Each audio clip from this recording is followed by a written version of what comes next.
Hello, good evening. I'm completely out of puff. I've just had to run upstairs to get a ball of wool from the craft room, and I think I've caused an avalanche. Sorry, Kelly, if you're watching. But it was rather... Oh, hi, Addy. It was rather a big avalanche that came after I reached the wool down. Oh, hi, Lynette, yeah, I think that's Lynette, and Brittany. Hello there. Oh, I'm completely puffed out now. I just decided that I didn't have enough yarn to finish what I'm crocheting. So I decided to run upstairs to get another ball. Hi, Chrissy.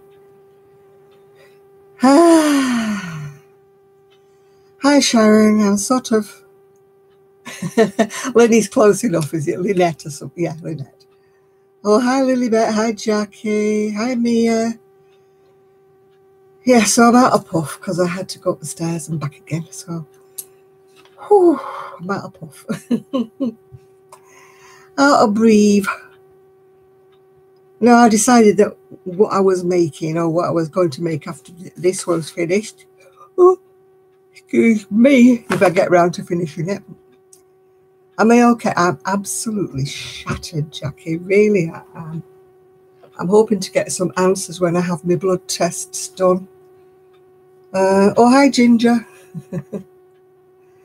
On Wednesday, but then I'll have to wait about a week for the results to come back. So I'm hoping they've got an answer to what the heck is wrong with me.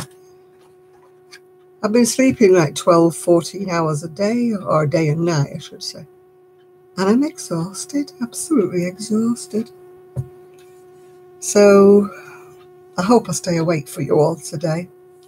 If you see me nodding, can you sort of go, woo, or something like that? Oh dear. Well, I need to know how many I need to cast on now for my... Oh, where's it gone? Where's it gone? Where's it gone? For my sleeve. Oh, this pattern is so stupid. Right. Wrist.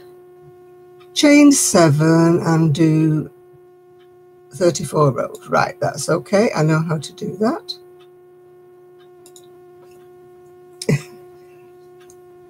I think my chat has stopped. Oh, no, it's there.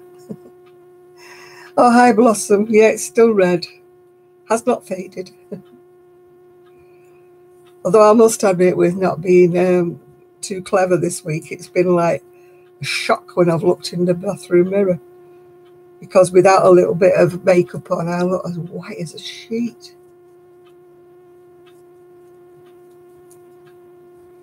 It's been like, whoa, who's that? Who's that white-faced woman? It's looking like, I don't know what. I look like I've dressed up for Halloween with a load of white powder on my face. Like I'm being a ghoul or a ghostie. Right, let's get a bit of paper. What have I got to do now? 32 rows, did I just say? Oh, this is a good start. I've been on 3 minutes and I'm yawning already. Oh, hi, Christy. Oh, my goodness me. Kitchen duty to funeral. That's almost as bad as going to one, isn't it? No, 34 rows I need. Right, that's better.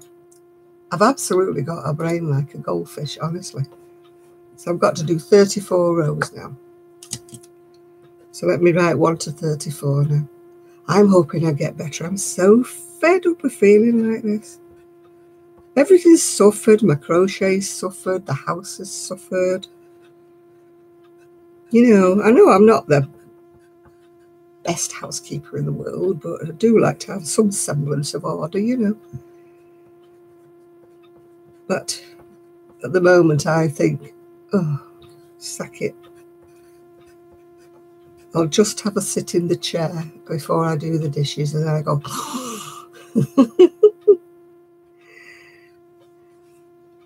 Gigi's been enjoying it because we've done nothing, only sleep. You're working on a scrap Afghan. I finished my scrap shawl. I don't know whether you can see it or not. It's sort of... every time I turn around, the shoulder was with me. So maybe if I move it further around. Now you can't see it at all, can you? Oh, well, never mind. That was my shawl I was working on the other day. Let's move my camera around a little bit more. There we go.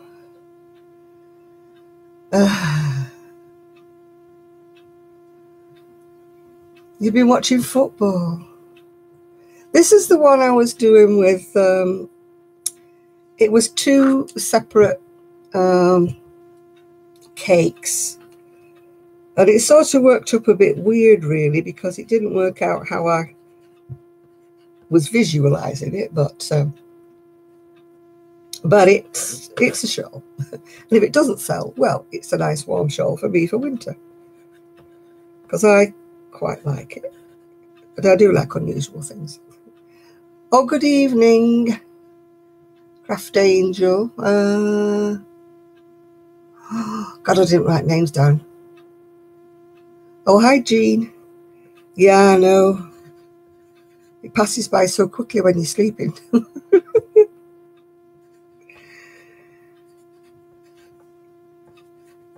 I just threw most of last week's food shop away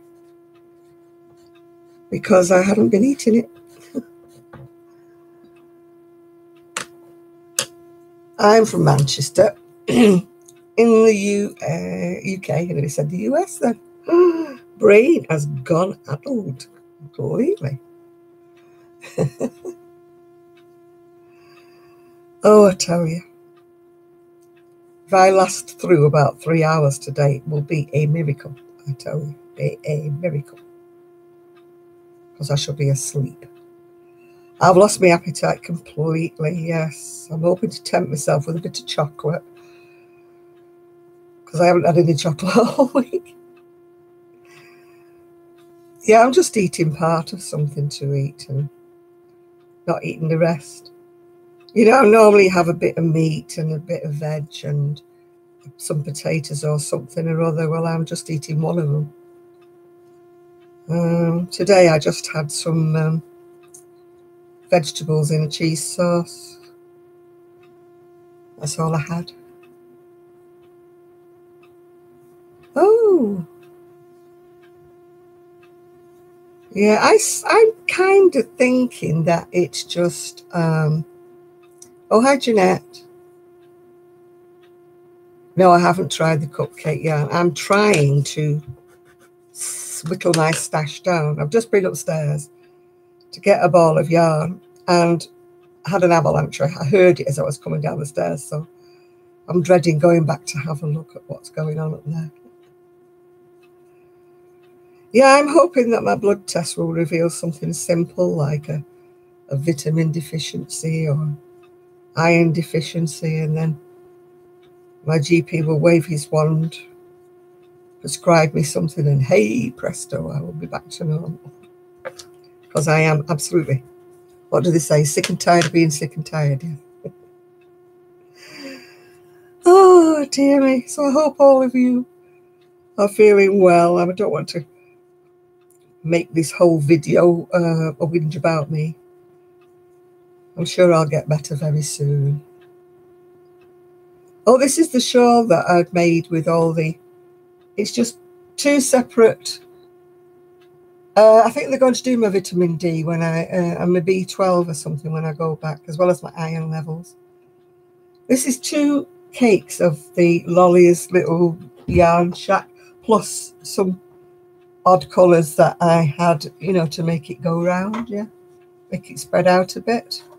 As you can see, it's all strange colours. But I quite like it. Woo! I can't keep it upright.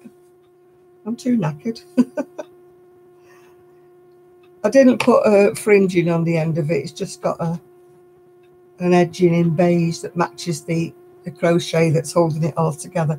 I crochet my squares together, but I do it in like a loop fashion so that it stays, you know, quite far apart, if you can see it.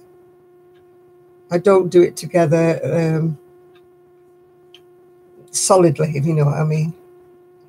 There isn't a pattern, Lily, but I just did 7-inch squares, and then to fill in the top, you do the half squares, because you're putting them in diagonally, like that. You're putting them in diagonally. So, yeah, let me see if I can turn it around so you can see the colour. They're all different colours. Every side's got a different. Oh, look. I never realised that. I put 2 matching blue ones there. Now, that was a coincidence. I didn't intend to do that. That's what they are. They're just colours. It's mostly greens and rusts and browns. Yeah. Oops. Turn her around again.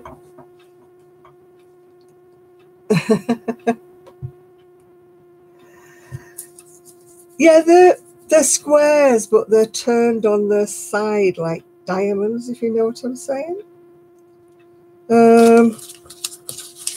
I did a little drawing, which I didn't stick to it, obviously. It turns out like that, if you know what I mean. You turn your squares on the side, and then you fill in with the half squares at the top. And that was sort of the rough plan that I made. So that's my pattern. No good to anybody. I'll use a shawl pin if I wear it myself, yeah. If I decide to, I'll put it up for sale first of all and see if anybody else fancies it. And if they don't, then I will keep it for myself. Hi, Ruthie. Yeah, I mean, there must be shawl patterns like it. I'm sure I'm not the only one who thought to turn the squares on the edge like that. You know, I made one years and years ago out of proper granny squares that were all, you know, different colours. Show me what, oh, this is, you're going to drive everybody crazy. This is a very, very ancient pattern that I've dragged out because I was cold. It's a sweater. It's got big sleeves and cuffs, and it goes all the way. It's got a waist in it, which I don't have one at the moment. Then it goes down like a tunic length. But it's a very, very old pattern that obviously, knowing me, no longer around. Oh, hi, Sean. Hi, Jan. Hi, everybody, whoever I've missed while I was standing up doing a parade. You know me and my vintage patterns. I actually saw this. I got this month's, oh, what is it? Is it Simply Crochet or whatever? And there was an article in the back about a lady who does, oh, hi, Ian, who does vintage crochet. But she likes the vintage from the, you know, 20s, 30s, 40s. And she does everything really, really fine. I mean, don't get me wrong, they're lovely, but I just wouldn't have the patience for that. You know, she's just done a lovely one, but it's on a 2mm hook. Ooh, and 3-ply. I don't mean American 3-ply, I mean UK 3-ply, which is very fine. I'm just trying to think what her name is now. Oh, vintage. Oh, vintage something or other. She doesn't knit. She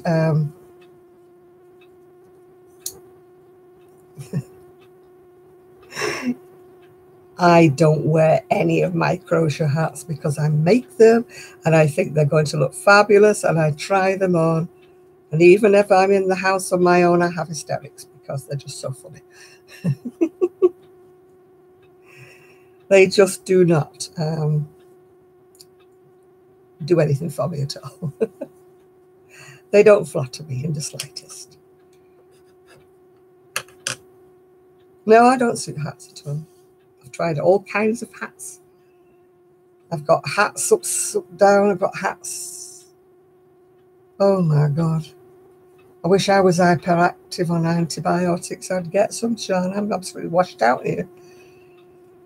Ugh. Oh, I've had a course not long ago. They didn't make me feel hyper at all.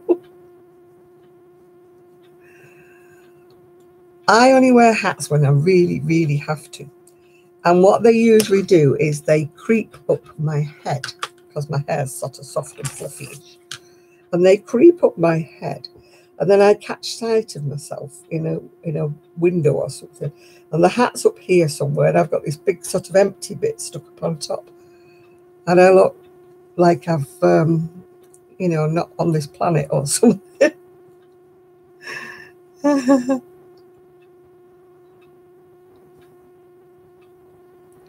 Oh, better hyper, yeah. I don't even suit a beanie, Sean. I don't, honestly. Oh, hi, Penny. I haven't really answered you, Penny. It's just because I've been asleep most of the week. We'll get around to it, honestly. Anybody who leaves me messages, you know they will get answered eventually. I'm full of good intentions. Oh, hi, Jenny. What do they say? The road to hell is paved with good intentions. Penny, I have absolutely been asleep the whole week. I've just emerged occasionally for a little bit of a and then I've gone back to sleep again. So don't worry about me, Penny. I'll get round to it when I feel a bit better. I know I've got an order for a shawl as well. I haven't responded to her either. And another lady asked me a question about a hat and I haven't responded to her either. Oh.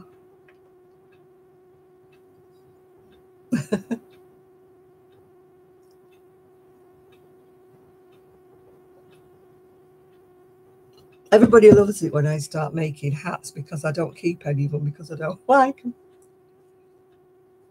There was only one I made actually that I really liked, and I made that for my niece for Christmas one year. And I thought, oh, quite like that. Yeah, the winds were terrible. I gained a cat this afternoon. I knew he or she wasn't a stray because it was very well looked after. And it just stayed in the house for ages, pottering about and everything. And then my next door neighbour came to chat to me about something, and when I came back, the cat had gone. I thought I was gaining a black cat. I knew it was somebody's cat, though it definitely wasn't a stray. Oh, we didn't have a thunderstorm, no. I mean, last night, it rained so hard. And I was in the middle of watching a TV program on satellite, and I don't know whether some of you find it the same. But if it rains really hard, my TV starts going all like just colours. And then it goes off altogether. And then by the time it comes back on again, the program that I was watching has gone off. So, very helpful. Fortunately, I was watching something on Alibi and they always come on again. Yeah, the satellite. It's always in the middle when you're watching something good, isn't it? I was watching Father Brown that I hadn't seen before, yeah.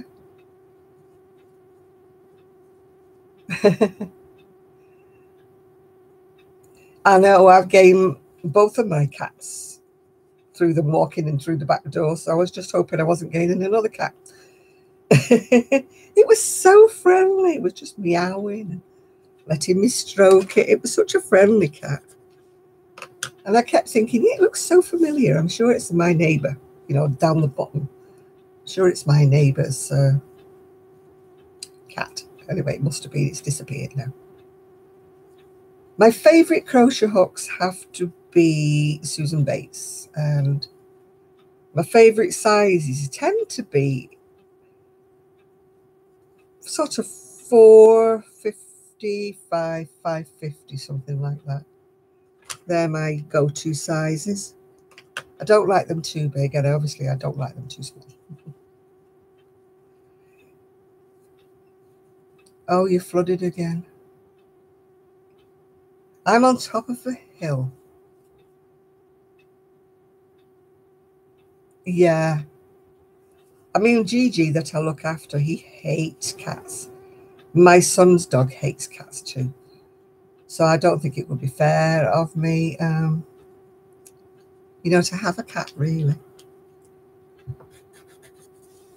Oh, I love a Felix Ferguson, yeah. Oh, hi, who knows? Hi, Esther. How am I doing today? I'm staying awake at the moment, but I've only been on 20 minutes, so give me a chance. I'm hoping you'll all keep me awake because I'm feeling like a zombie, and that's before Halloween. I've just got me Lucozade here and me crochet, and I'm hoping that I don't be so rude as to nod off in the middle of everything. Oh gosh, flash flooding. Oh, Ashlyn, hello. I've got a coffee, but it's gone a bit cold. So I've got my Lucozade, so I'm hoping that'll be up. I'm not wild about those prim hooks. But having said that, I don't really like those, you know, those really expensive hooks that everybody raves about. I've got one, and the handle feels heavy to me. What the heck are they called? They're really dear hooks anyway. They cost about, I think the cheapest ones are about $20, yeah. And somebody lovely sent me one, but I really can't use it. What is that next to me? It's a shawl. It's what I was working on last week. Hi, Nairi. Yeah, look at my metal hook. It's tatty because it's got a piece of plastic on that's ripping. Yeah, I don't hold it like a knife. That is the problem. I hold it, yeah, I think like a pen, I think I hold it. So a lot of these ergonomic hooks and things just don't work for me. Not even the one that's got, you know, that big ball handle, you know, you're supposed to screw different hooks into it. That doesn't work. I've tried the ones that are shaped, you know, the Addy Swing. Tried those, don't like them. Yeah, it's just the way you're used to. I mean, I've crocheted since I was, 13? And since 13, I've held my hook that way. So it's a bit difficult to try and change now. Oh, thanks, Lynn. Yeah. It's unusual and it's lovely and warm. So at least if it doesn't sell, it'll be my winter shop. Because I quite like it.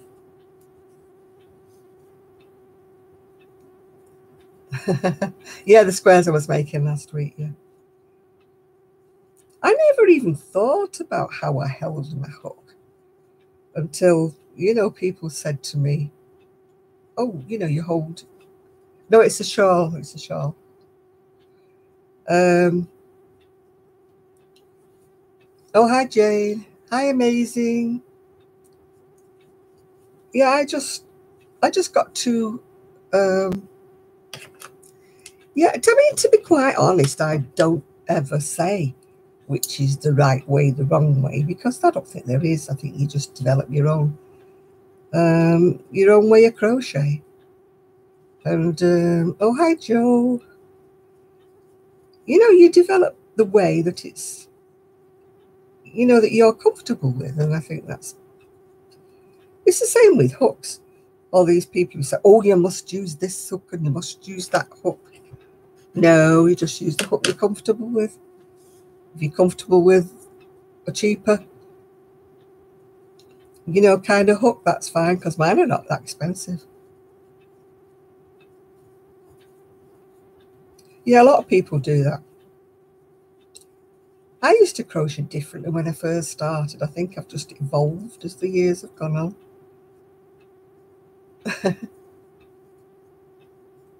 Yeah,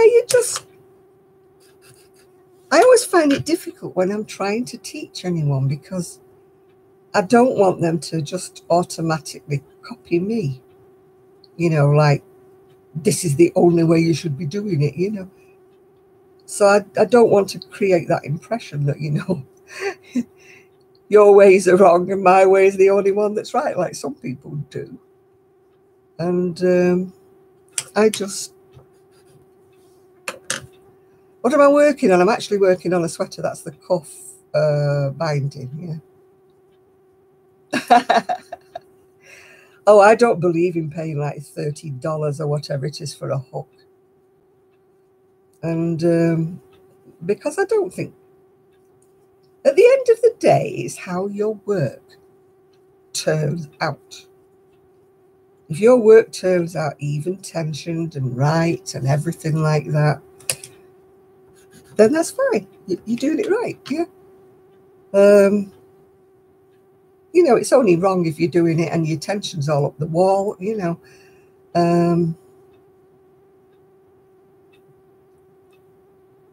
I've had the Knit Pro and given them away, the wooden ones, yeah.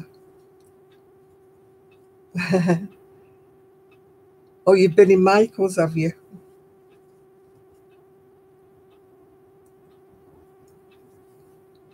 I don't know whether mine were Prism or what they were.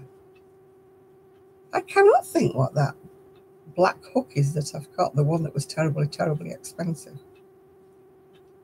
I've had the tulip hooks, and yet I've still come back to the this Susan Bates, the metal ones.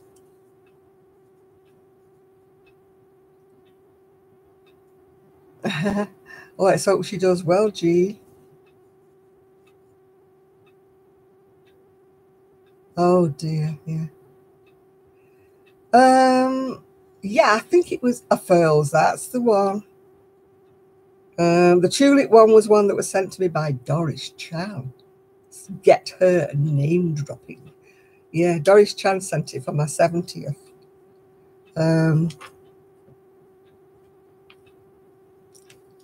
Oh, right, yeah. Yeah, I don't like the furls. It's a big size, so maybe in the smaller sizes it won't be as heavy.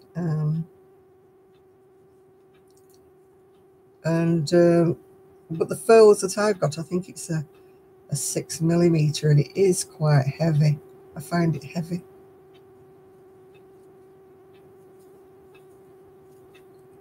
Yeah, I'm not a yarn snob. I'm not a hook snob. Oh, hi, Robin. Oh, blimey, that's a long time. My youngest niece is a lawyer, but she does corporate law. She doesn't do, you know, like an ordinary lawyer, if there's any such a thing as an ordinary lawyer. Hi, Dee. I am so far behind with videos, it's just a joke now. I don't think I will ever catch up because I've just fallen asleep.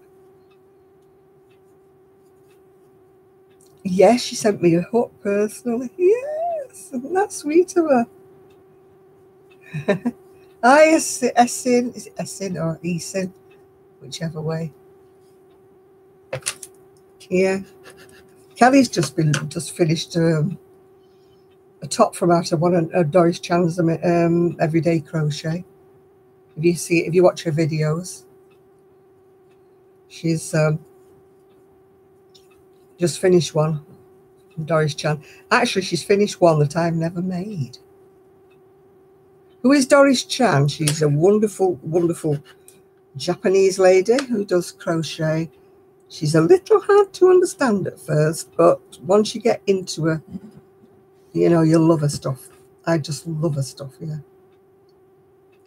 Yay, Sean, you got something finished. Sue actually came on Wednesday. She told me she was coming on Wednesday, and I completely forgot. And when she came on Wednesday, I was laid out on my recliner chair in my dressing gown, fast asleep. So that's why there was no video.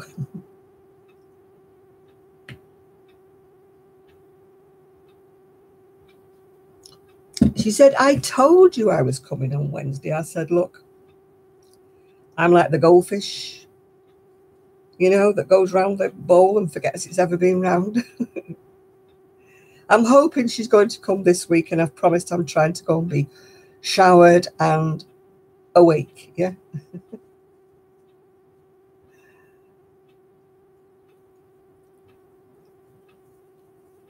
I've been drinking coffee, trying to actually stay awake, but I've got news for you. It's just not working.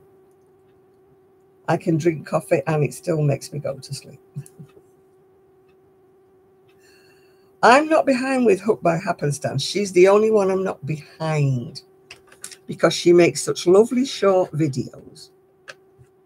But when I get to somebody like, what's she called, Hannah, you know, with her hour-and-a-half videos, I must confess I keep, yeah, that's what I was like.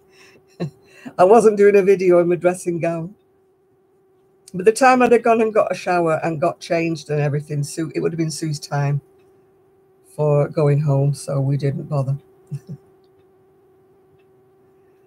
Yes, Doris, and I used to swear quite a lot on my first few Doris Chan patterns. She needs a lot of understanding, and she also needs stitch markers. You cannot do a Doris Chan without lots of stitch markers. Oh, hi, Anna.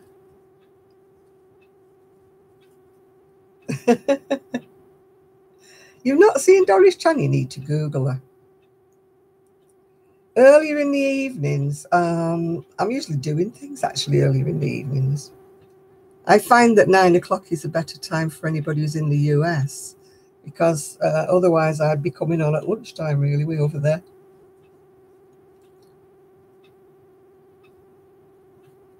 The half squares,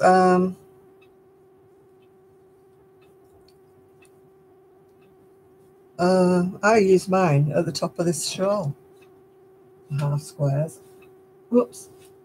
Oh gosh, it's all stuck together. If you can see the half squares at the top, so that my edge was level.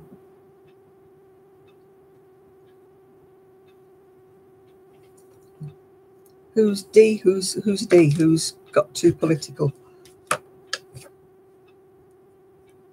I don't think I've watched Crochet O'Clock. I must admit, if they're American and they start going on about politics, I know nothing, so I just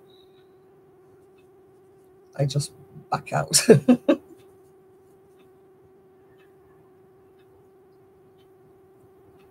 Oh gosh, I cannot do amigurumis to save my soul. I've got sort of quite a few patterns, you know, those free things you get with magazines, Sean. I used to give them to Karen, but she's not been doing them. And I don't know anybody else except you that does them. I keep saving them up. And no, I don't think politics and crochet match. No. I just keep quiet on the political front. As my dad said, when you're in the public eye, you have no opinions because you're going to upset lots and lots of people.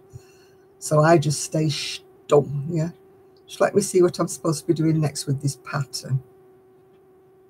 The pattern was 28 pages long. And so there's a picture for every row, believe it or not, on this pattern. And so there was no way I was printing it out. Right, so I've got to go all across the end. Right, then do that. And do that increasing at the end, right. Oh, repeat this format to lengthen and widen the sleeve. Oh, I hate these patterns that tell you every darn row. Just tell me how many times I've got to increase. Right, 4, 5, 6, 7, 8, 9. Every third row. That's much easier than printing every darn row out. Modern patterns tell me too much.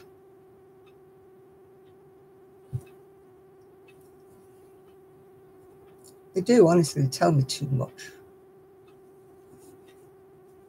Oh gosh, yes, no, I can't be doing with anything racist or political, no. Everybody's got opinions, but they're not, these channels are not the place for them to be. You know, it's kosher and it's crafting. It's not a platform for you airing your views about anything else as far as I'm concerned, yeah. Yeah, I switch off with politics. I do with my own. I'm in the UK and I haven't got a clue what's going on. So please don't ask me what's going on because I don't know. Yeah, it's 28 pages long, yeah. Yeah. When people ask me to make a comment about US politics, I'm like, no, I don't know anything about it. Don't ask me. I don't know anything about my own politics, so I'm not going to upset people by spouting off anything about other people's. Oh, you're going to go and get some cake, right? Well, I'm waiting for Blossom. Is it Blossom? No. Oh, who's painting? So I'm waiting for them to come round. I need my hall painting, yeah. Yeah, I love finding new videos that I haven't watched before. That's the highlight of my day or my week. When somebody says, oh, have you watched this one? And I think, oh, no, I haven't. Yeah. Oh, you silly Billy, who knows? You got to come up here, Sean, and paint. Or you wouldn't paint for my tea. Trust me about that. Yeah. If I sort them out, is there any chance you want these amigurumi thingies, Sean? Or do you know anybody who might want them? I'm not sending them abroad. Sorry, people. You know, the free ones that come with the magazines.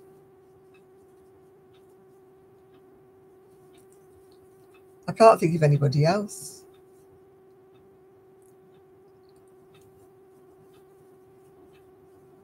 So all I could think of was you and Karen doesn't seem to be doing them.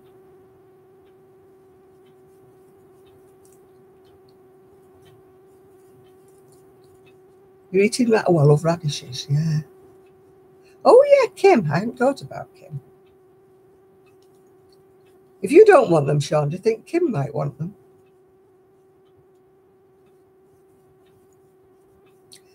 I don't think you missed an awful lot, Beverly. I don't think you did, love. I've got some chocky, yes. I've actually got... Yeah, she makes massive things. These things that you get free in the magazines. Yeah, the shawl. Yeah, I did, yeah. She makes bigger things. These are really teeny weeny little things. You get the wool with them as well. What did you miss? I was asking whether you wanted these amigurumi things I get free with the crochet magazines. I usually send them to Karen, but she's not been making them. Although somebody suggested Kim. So I don't know who would like any of them. I've been saving them up. They're usually teeny weeny little animals about that big. 2, 4, 6, 8, 10, 12, 14, 16, 18, 20, 22, 24, 26, 28, 30, 32. Oh dear, I'm supposed to have 34. Well, I would have a Calma turning chain one, wouldn't I? Yeah, well, I got your address, Sean, so I haven't got Kim, so it might be you who's got them. What I usually do is I rip out the page, you know, that it's relevant, because the instructions are usually in the magazine.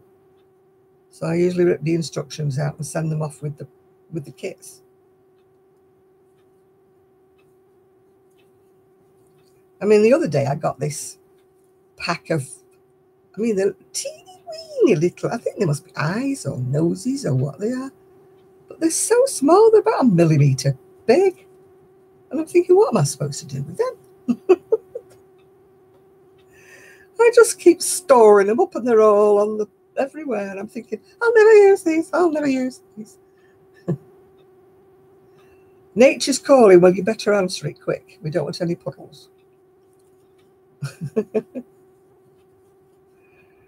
My nature calls very suddenly. It's my age.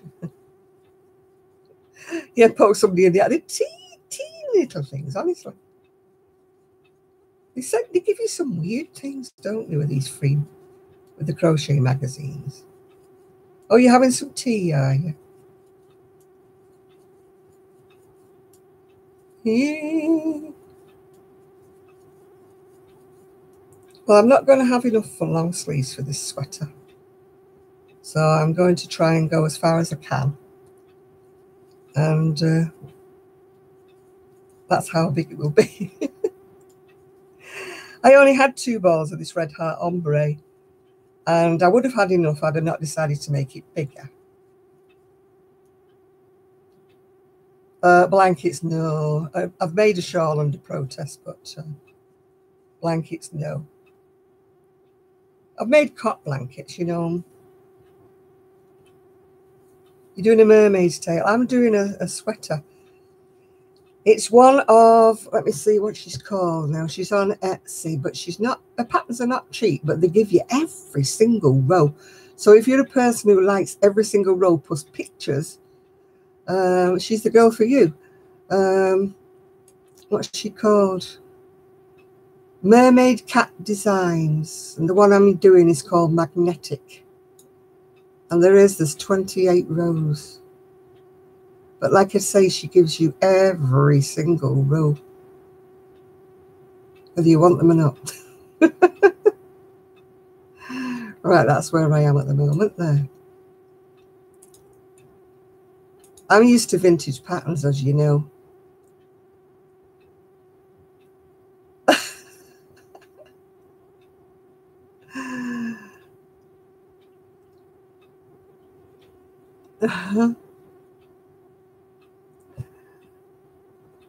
Oh, Ruthie, I haven't watched any of your videos yet.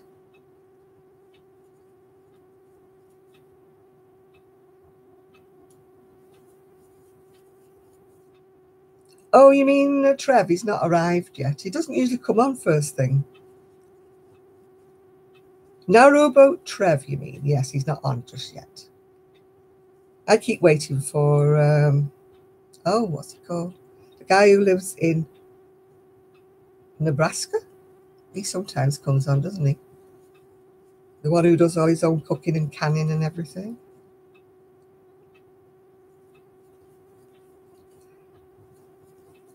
Yeah, I've wanted to make this pattern for ages, but as I say, I'm not printing it out. Anyway, my printer's run out of black ink, so I'm not doing it.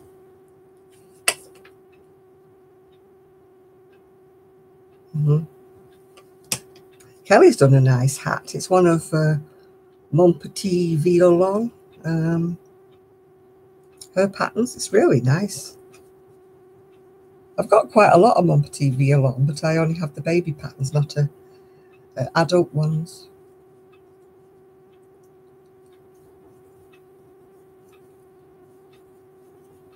There's been so many nice patterns knocking about.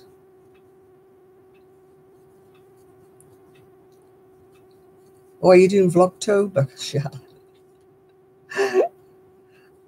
I'll be lucky if I do one. Every week I think I'm going to do a vlog this week because I'm losing subscribers. They must be fed up with me not putting anything out. And I'm thinking, I'm going to do one. But, oh dear. I know. Yeah, it's just a nice hat though, isn't it, Jean? I saw it on, she's got one of those lovely glass head models. It looks amazing on there. And I mean, I thought it would be really expensive, that glass head, but she managed to get hers at quite a decent price. I've only got the polystyrene ones, and they don't look quite. I think it's about a year since I did I can't remember what month it was when I did a blog every day, but it was last year. I haven't done anything this year. Yeah, I must get the pattern. I really like that pattern. Because I definitely do a hat for one of my nieces every year because I don't know what she does with them. She must leave them on the train or something. She's always losing her hats. So I always like to make her a couple of new ones every year because she's always lost them by the time the year comes. They don't take long.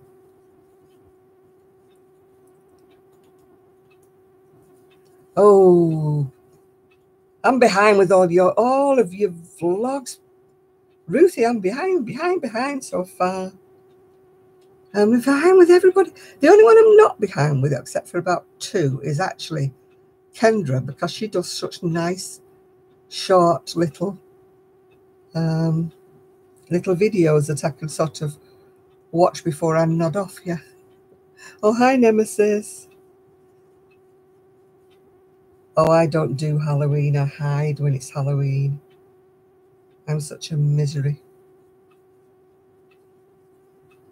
And they come knocking on my door. Kim's vlogs, I must be about 6 months behind with Kim. I look at her and think, oh no, she's made another one. And you look at her and you think, oh no, another one, I haven't watched the last one. And you get to the stage where you just want to go, oh, I'll just start all over again. Start watching from wherever I'm up to. No, I don't drive anymore either. Oh, you with your new girlfriend, Sienna? Good show.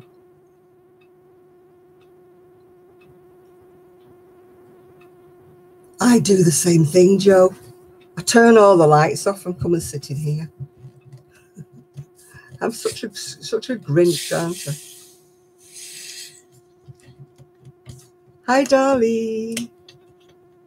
Oh, I'm a total Grinch. I wouldn't want to dress up, do anything.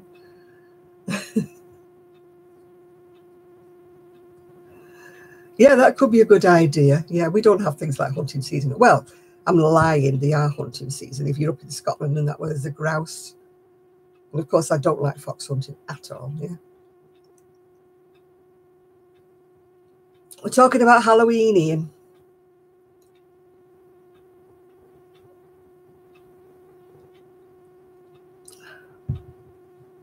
I got them last year, but no, not last year. The year before I got them, but I pretended to be out. So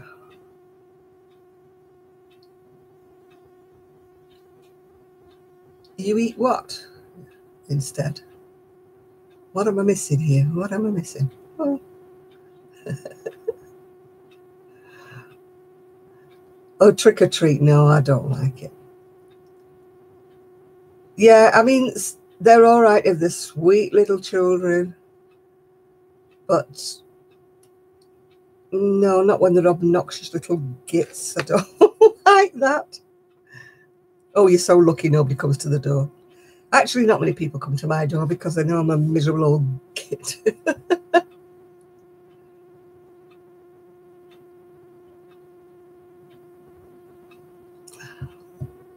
Oh, I'd be scared with no street lights. No.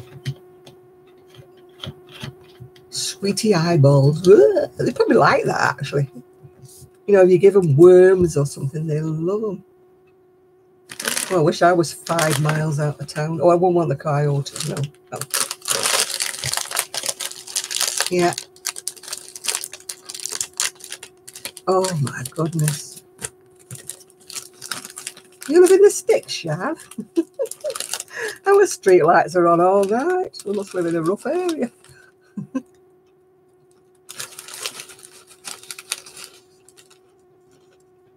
Look what I'm eating. Pom bear. Pom bear.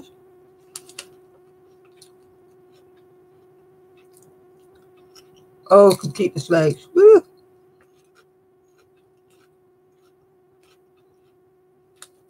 No, we shouldn't be eating them anyway, Ian, should we? No sweeties.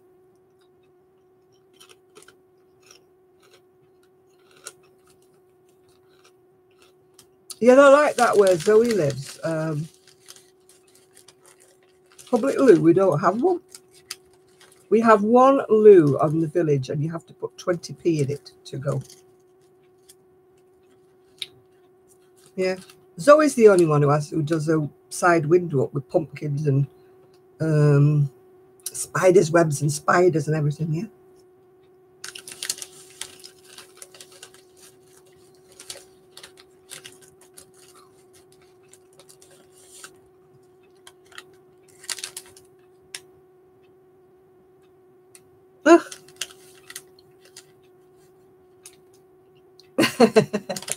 I've got Galaxy Honeycomb Crush. I've not had that before. Honeycomb Crisp, sorry. They didn't have my tiffin or whatever. Oh gosh, no. I'd be down the ditch before you said Jack Flash. I can fall over a hair.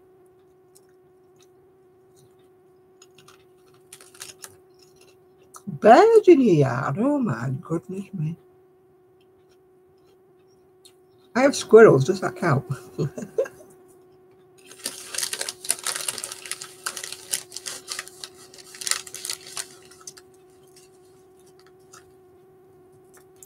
I have squirrels and obviously neighbours' cats now. Yeah, I think I get put off if I come face to face with a bear. You know? I've only seen bears on the TV and that's been close enough for me.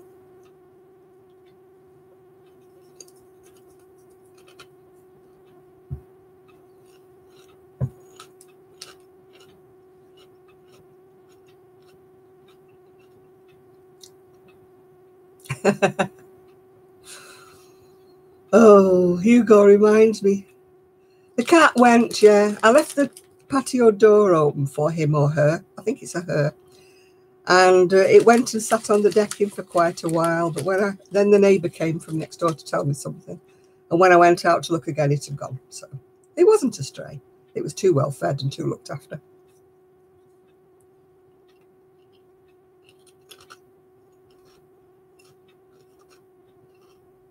Oh my goodness me. Hugo is the cousin of Gigi. They're both killer chihuahuas. I think they're Rottweilers.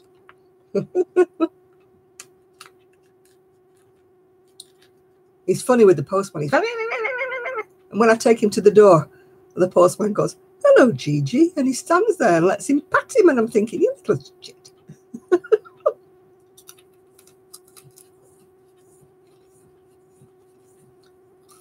Oh, hi, Cherie. Yeah, I can't let Kelly bring her kids because he'd bite the back of the legs. Yeah.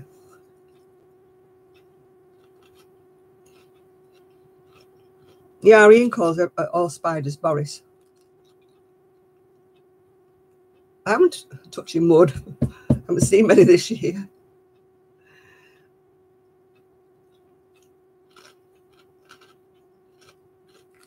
Gigi used to try and boss around our Ian's Rottweilers, yeah.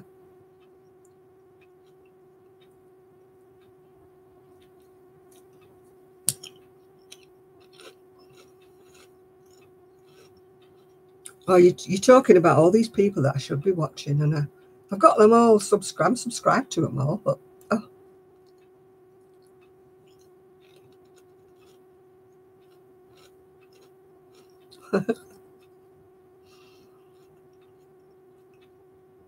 If you startle Gigi, he nips the back of your calves.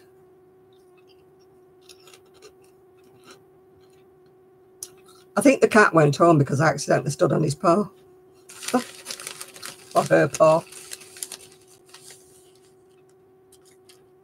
Yeah, my choice was purple or red. And I chose red. No, I'm eating Pom Bears. They're supposed to be gluten-free, no artificial flavours, no artificial colours. I don't know how many calories they've got in them. I'm not looking.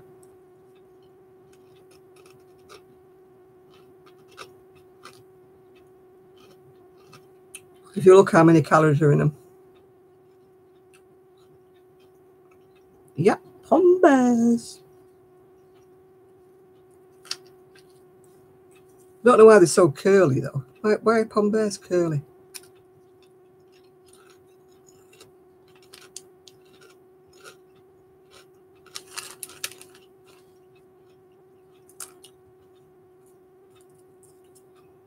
You're still staying red, Sian. I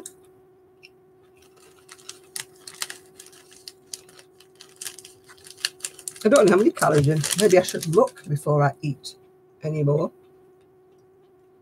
Yeah, we've not got Trev today, have we? Very good. Very good, Ian. Got my studious glasses on now.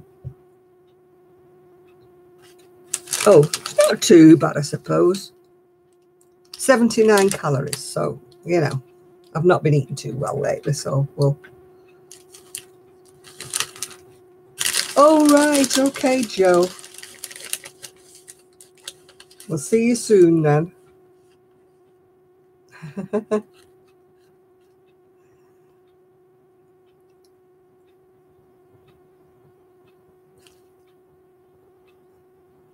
£4.50. I can't remember how much I paid for this red one. I think it was about £7.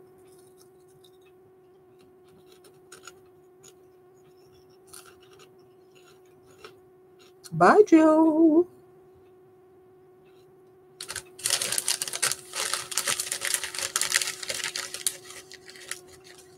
I was in and out the supermarket today.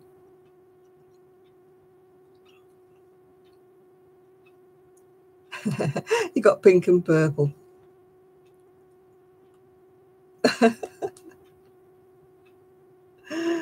Yeah.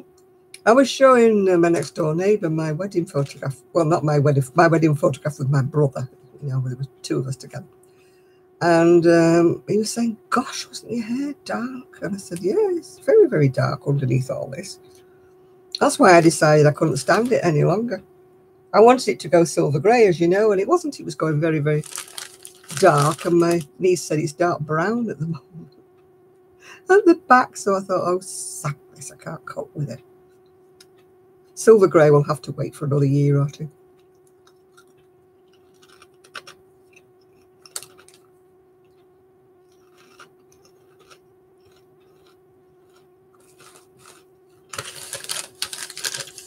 Oh, not Marmite. Ugh.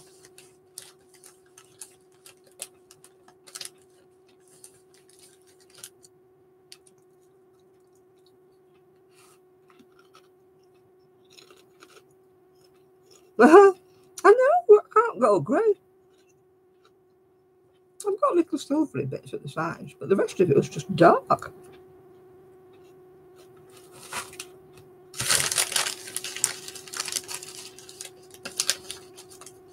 I'm just trying to remember whether I'm 73. I think I'm 73 in November. I can't remember whether I'm shaving a year off or not.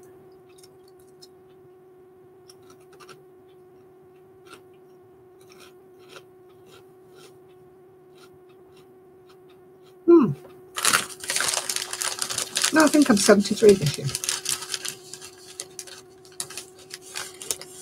Well, I think I told the doctor I was 73 the other day. I bet he thought senility struck her already. She can't even remember how old she is.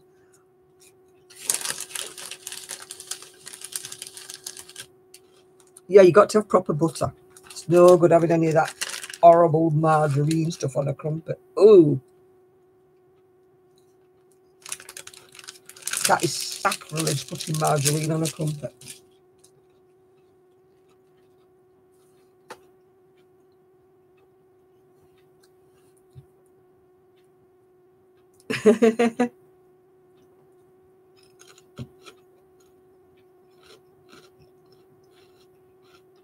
I used to knock a few years off when I used to do those, when I was in my 40s. I used to do those dating sites. I was knocked a few years off then.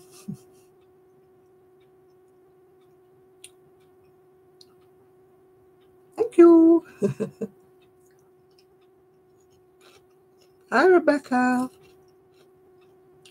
Oh, we haven't made any videos for a while. That's me. I'm sorry, Rebecca. It's just me. I've been so tired.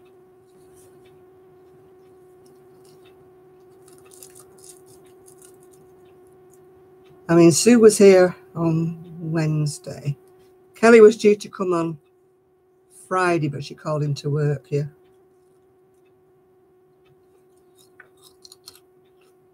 That's one thing I'll say about my mum. Even when we were tight for money, she never gave us margarine.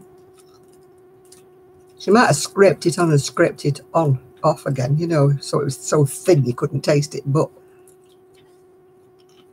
she never gave us margarine. We used to have Echo margarine when she was making a cake, though.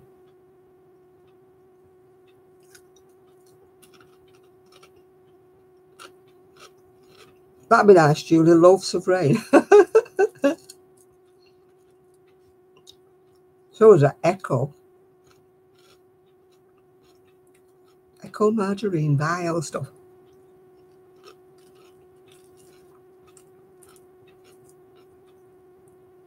Yeah, Stark's posh. Echo was about half the price of Stark.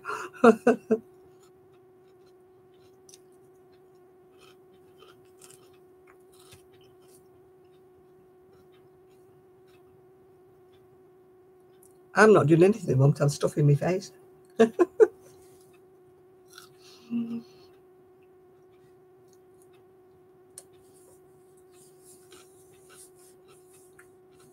I'm crocheting at the moment. I'm crocheting a sweater. I've forgotten her name already, the woman.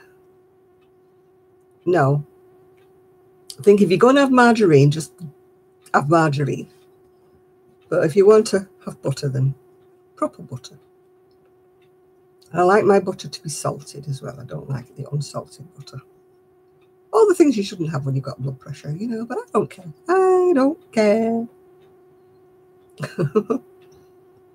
Yeah, I was hoping that Trev would come on. I was waiting to see.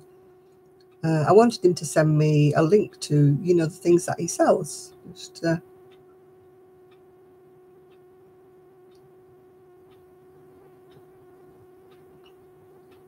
yeah, I like the salted, yeah.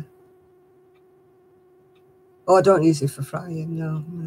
In fact, I don't fry very much, to be quite honest. I fry the odd egg, and it is odd egg. Sometimes I'll have a fry up on a Sunday morning, but I haven't had recently because I'm not really so clever.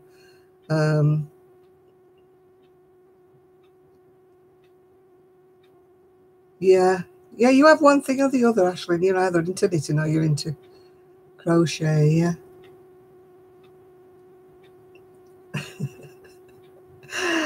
That reminds me of that lady who died from, what's she called? Vicar of Dibley. When they did that joke at the end, I can't believe it's not butter, you know, and she went on and on and on, didn't she? And Dawn French is like going, whoa. But it went on for about 10 minutes, this I can't believe it's not butter. You know that I can't believe it's not butter? Well, it isn't butter, and it is. She was amazing. She died far too young. She was so young, wasn't she? Yeah, Alice, yeah. She was far, far, far too young to have died. It's supposed to be asthma or something, weren't they? I don't know. Crumpets sort of have little holes all over them, like somebody's poked them all with a stick. Yeah, I like them. Egg and bacon. On a Sunday morning, because I'm diabetic, I don't have much like that in the way of anything. So I will limit myself to a Sunday usually for bacon and egg butties. I'm going to try this, see what it's like.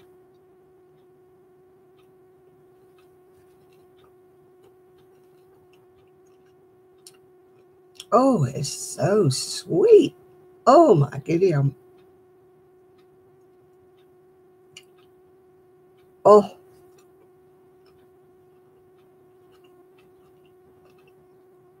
Mm. Oh. I like sweet things, but my goodness, this is sweet. Oh, I don't think I can eat any more of that. Oh. What am I eating? It's called Galaxy, and it's honeycomb crisp. I've had one piece of it, and that is so sweet. It is, ugh.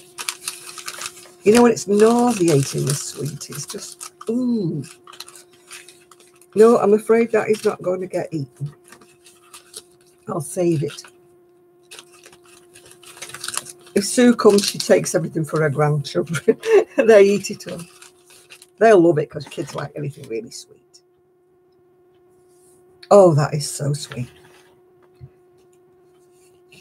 Now, I was looking for the one I had last week, which was the dairy milk with the tiffin one. They didn't have it. But that wasn't like that. That is sickly sweet. That is, ooh, I couldn't touch any more of that.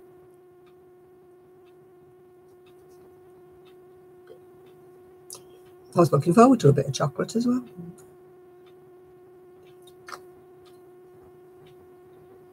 No, it didn't make me choke. It was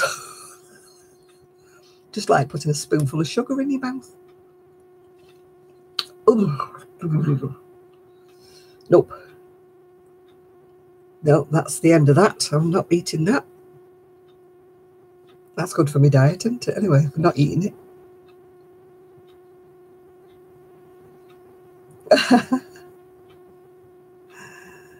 Yeah, oh, it's so sweet. Galaxy isn't usually sweet. It must be because it's got that honeycomb in it. It tastes like they've put sugar in twice, you know. No, you like them horrible Japanese things, don't you? Yeah, I saw that, but I don't like Oreos, so yeah. I like the one with the caramel in it, and but I don't like Oreo. I don't like Oreo cookies, don't like Oreo biscuits, whatever you want to call them. I don't like them. I like crunchies, yeah. Yeah, I love the biscuits and raisins in Yorkie, but they hardly ever have them at our supermarket. They've only got the plain Yorkies.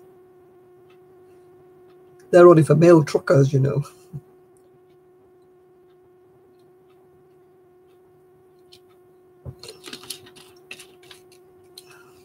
How to cause a riot by saying it's only for men. Right. Back to the crochet. Seeing as I've been deprived of my chocolate for the night, I shall carry on with my crochet. Yeah, I'm hoping to see Sue this week. I'm supposed to tell her when I'm in and when I'm out. Oh, tell you wouldn't like this, Ruthie. It is so sweet. It's ooh.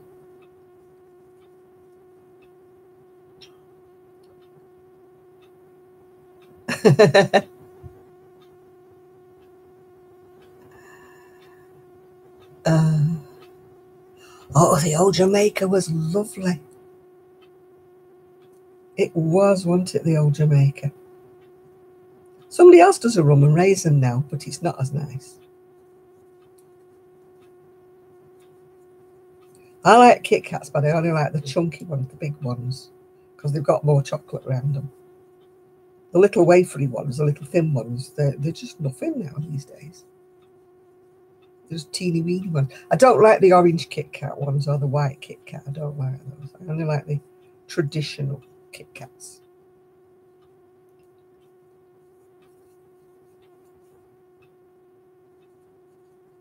I don't think I like a Twixer ones with nuts in. Anything with nuts in. Yeah, you can get the rum. That's my drink if I'm drinking.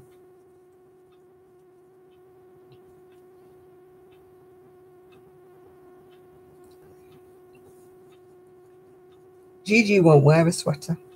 He doesn't like anything on him at all, except a blanket when we curl up and go to sleep. Yeah, they did orange Kit Kat for a while. I don't know if they still do it. But that was sickly sweet as well. It was... Maybe my taste in chocolate has changed as I've grown older. Maybe I just don't like the sweetie things.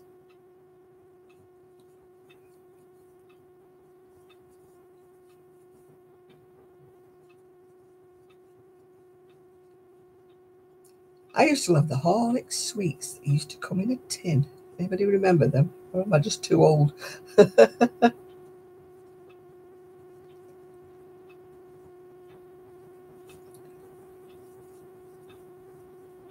Yeah, I like cherry chocolate orange. Oh, hi, Lisa. Yeah, I only ever have really a chocolate orange at Christmas, though. Yeah, my tastes have changed. I think it's because since I've become diabetic and I have to watch my sugar intake, I think my taste buds have changed.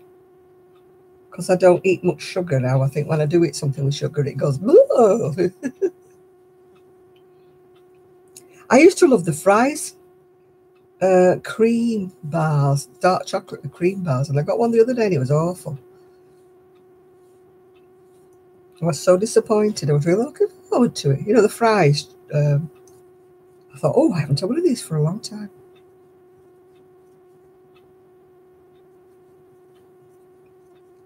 Yeah, I like the choc mint. I also like the rum and raisin ice cream, but you have to search about to find that. Not everybody has it.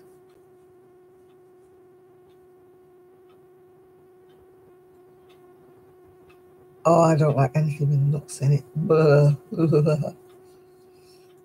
I'm not surprised. I'm with John. Look, I don't want to buy it, eat it either.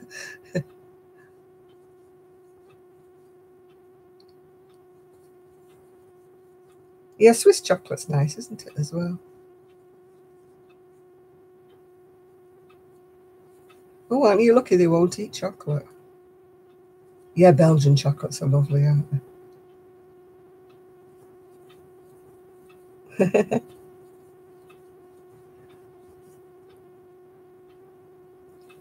My son never ate a sweet or a piece of chocolate until next door's children started giving it to him. And then he used to take a bite and go, ugh, and give it me. And I think that was the start of my weight problems. Because next doors would give him a whole Mars bar. We're talking a tiny totty. We're talking about 3, 4 years old.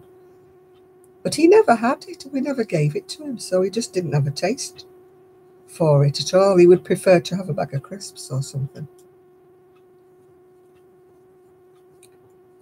So it is true you can train a child not to like things. Yeah. No, I just purposely didn't give him it for the first couple of years of his life. I purposely didn't give him any chocolate. Because you know, I was kind of, I suppose I was experimenting or something. I'd read somewhere, you know how new mums are. I'd read somewhere that if you don't offer them sweet things like that, they don't get the taste of sweet things later in life. And it is fairly true, really, because he's still not a chocolate fan. Um, he will wolf a chocolate bar down sometimes when he comes here, but after that, no, he doesn't really have them at home. Because he's got grandkids now, so I mean, he could sneak the kids chocolate anytime he wanted, but he doesn't. He doesn't eat it, not really. Anyway. He's always been a crisps fan. He does like biscuits when he comes here, my son. He can empty the biscuit tin when he comes here, but you know, he doesn't really eat them at home.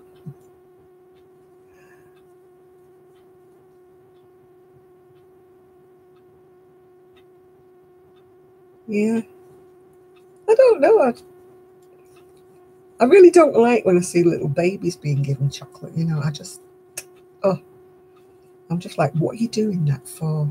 You know, why are you introducing him to chocolate? Just leave him. He'll find chocolate out on his own soon enough. So just leave him be. Forcing chocolate drops on a baby before it's even been weaned properly. It's abuse.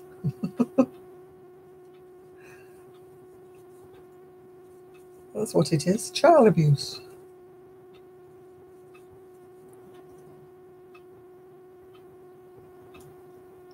Oh, winds me up when I see babies in a pram, 18 months, 2 years old, with the huge big bag of sweets. Oh, God, that's awful, isn't it? Giving us sugar. No, I just, yeah, full of sugar. Why do you give a baby sugar? I used to have to put a spoonful of brown sugar in my son's bottle every now and again because he suffered rather badly with constipation. And that was the, I mean, now they wouldn't do it, but back then that was the advice they gave you, was to put a spoonful of brown sugar, not white sugar, but a spoonful of brown sugar every now and again in his bottle. And it did used to work, actually. But yeah, but when they give them their energy drinks to children like under the age of what, 20, they don't need energy drinks. There's not a child living. I mean, I'm drinking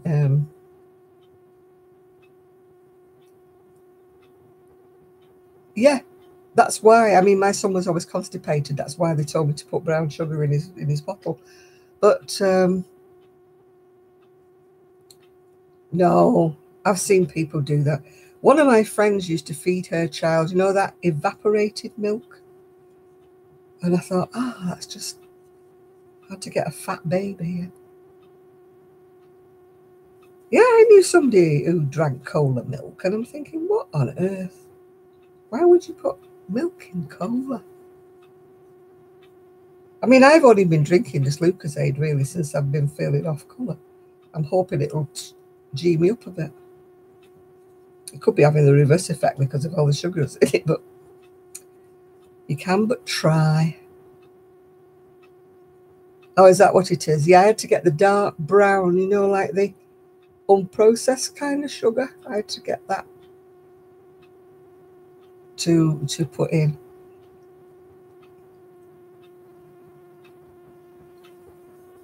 Yeah, like it's like the unrefined sugar, isn't it?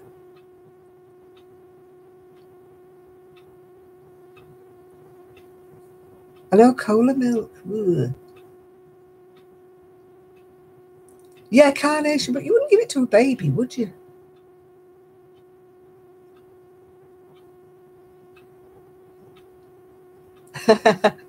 Baby should be taught to crochet. My son did attempt it when he was little.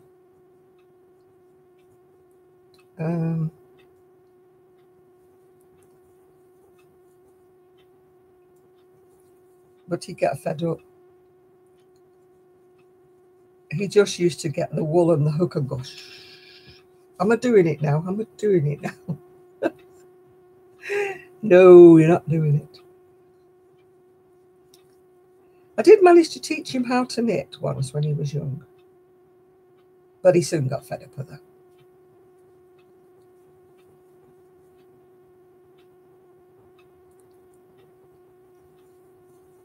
Oh, good. Bloody teaching Kira how to crochet.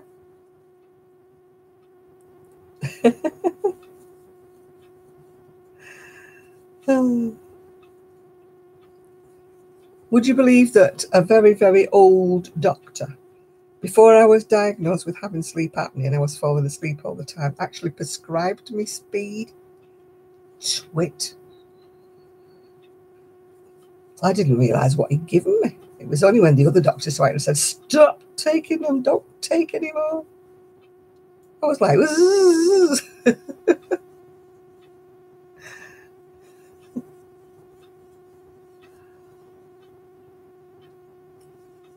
no, I never have decaffeinated coffee. I don't know why, it just seems a bit pointless.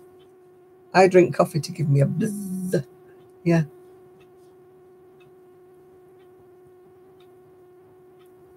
I don't want to have, I don't drink coffee for the taste of it. I drink it for the high. Oh, hi, Isaac. You're a bit late today, love. Where have you been? Oh, good night, Julie.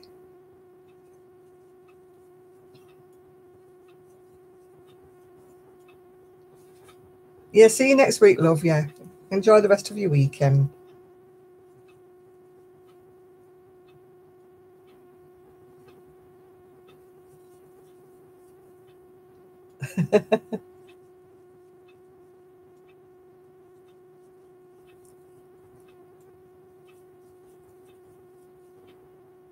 Oh, you had to watch Casualty and X Factor. You poor soul. You poor thing. I used to watch Casualty years ago, but I can't really. I'm not into these X Factor things and Britain's Got Talent and stuff. I just feel so embarrassed for the people that are on there. You know, when they're making an absolute idiot of themselves. You know, you wonder whoever tells them that they can sing, don't you?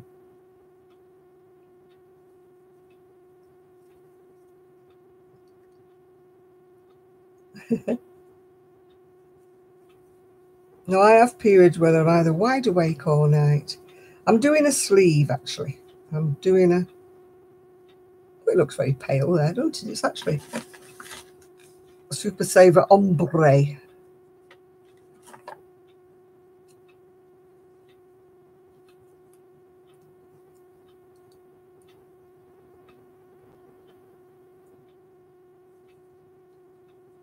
Yeah. No, I don't like those talent shows.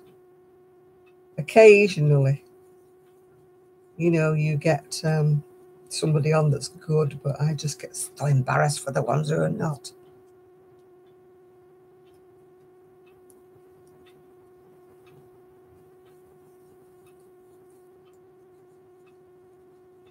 You know, when you want to cringe. Ooh.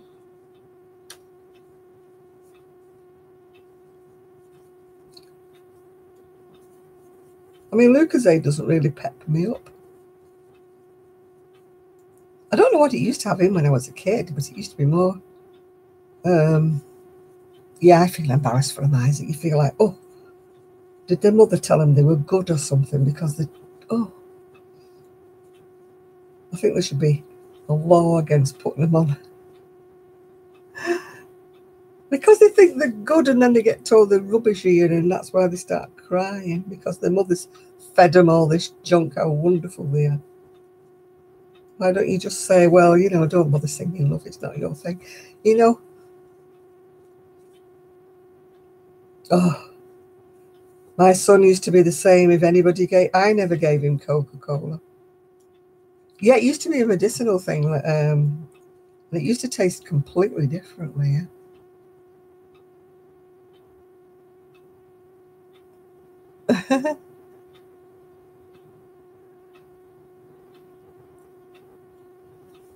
Yeah.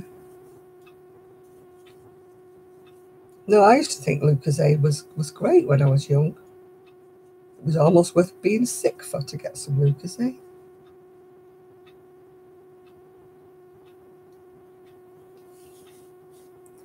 I know.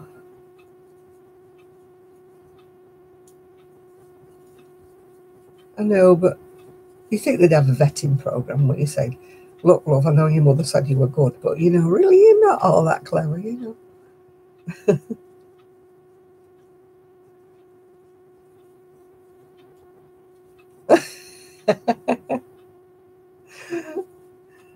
Jenny says that to Luke. She always goes, no, you can only have white pop. You can't. He's a little monkey, though. If she does have any cola or anything, he goes and tries to sneak it.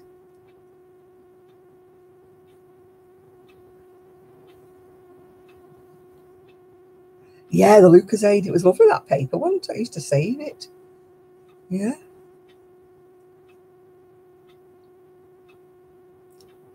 Nothing tastes the same as it did, does it? Nothing. Mind you, I was quite old before I realised that you didn't make coffee with milk. My mother always used to make my coffee when I was younger, just with milk and just stir a bit of coffee in. And I thought that was the way that that you drank coffee. I didn't realise you just made coffee with water.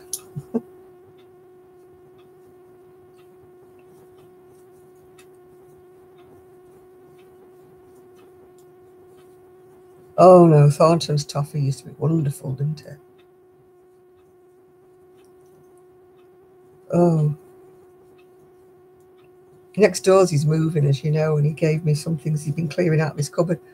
And he had some green tea, you know, that hadn't been opened. So I thought, well, I'll try one. I haven't had any for years. Ugh. Bah, bah, bah. No, not for me. So I'm going to have to find somebody to give the green tea to now. Sue likes tea, but I don't think she likes green tea. I've only had camp coffee when there was a world shortage of coffee. Yeah, I used to like Alta Rica. And I used to like the Blue Mountain coffee. I got some the other day, but it doesn't taste the same. You know, the ground coffee that you have to put in your, that thing, what do you call it? Oh, gosh. That press thing where you press it down. Do you know, words are failing me today. What colour am I using? I'm using Red Heart Ombre. It's called Violet, yeah. But the bit I'm using at the moment is a bit lilac-y.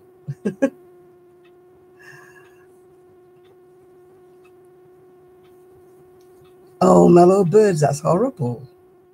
Doesn't taste of anything.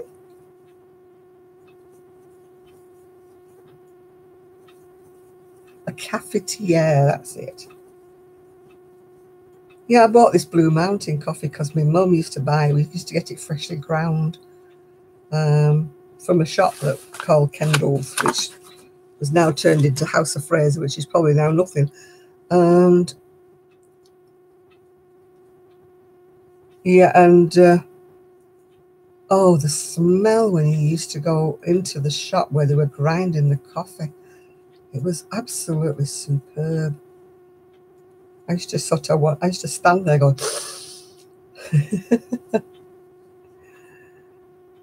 I think I must be the only person in the world who doesn't like Starbucks.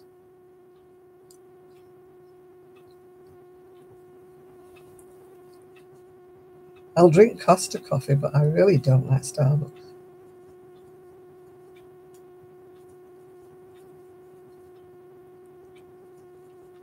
Yeah, I've only got 2 balls of this. Well, they might do a nice hot chocolate, Isaac, but I'm not very keen on their coffee. And everybody raves over it, don't they? And I'm like, no.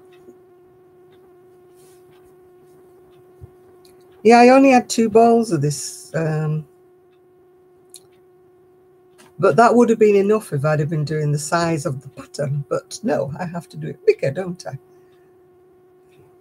Yeah, I have Costa as well. No, I had to make it wider, so... Oh. Where's it go?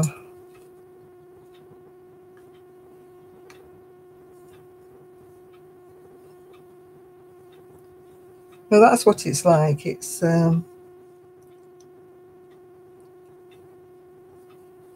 got like a top bit. I don't know if you can see it, and not a lacy top. That's the top bit.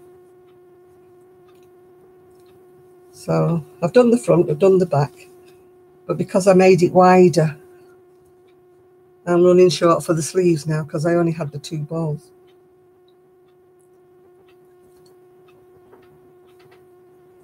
So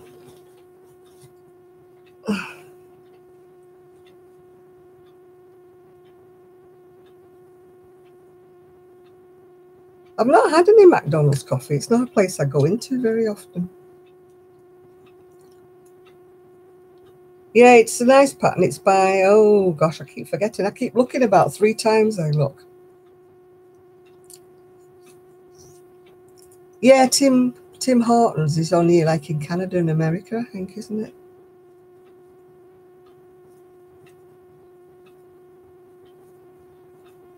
I don't think we've ever seen it over here in England. I've never heard of it over in England anyway.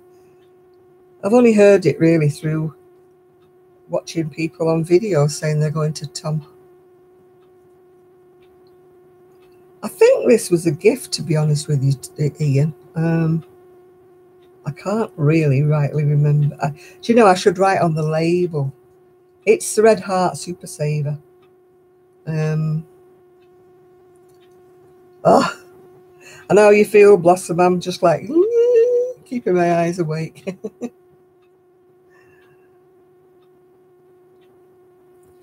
Yeah, but everybody in Canada drinks the Tim Hortons, or is it Tim Hortons?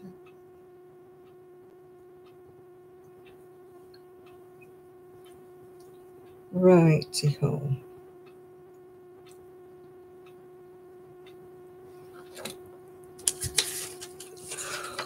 Oh, don't start me off. Oh, please don't start me off. In Scotland, Tim Coffey. Oh, not heard of that. I'll have to ask Sue, because she's the one who goes to Scotland.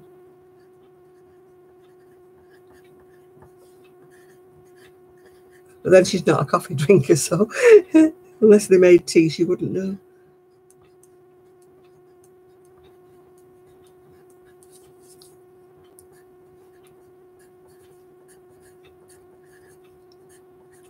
Anybody else have to use a pen and paper to write down rows?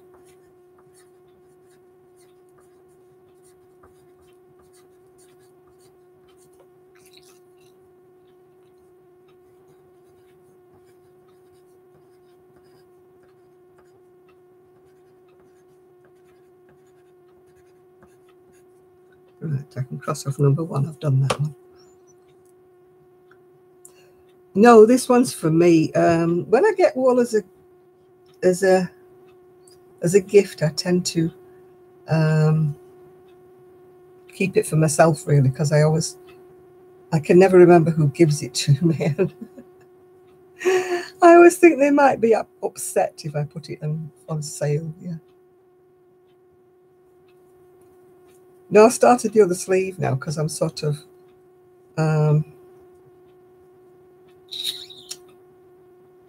trying to see how long I can make my sleeves before I run out of yarn. I don't want to make one sleeve and then find out I don't have enough for the second sleeve. I've got a weighing scale somewhere, but I can't be bothered going to look for it right now. So I had a little ball that was left over from what I unravelled off something. So I'm using that to start the second sleeve.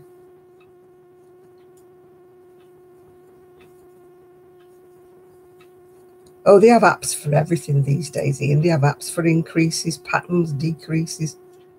I can't even use apps to get in my Instagram.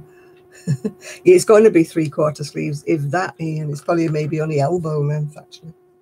I'll have to see how far it goes, yeah. Yeah, I've seen it, Jack's on the news. I don't think we have any Jacks near here.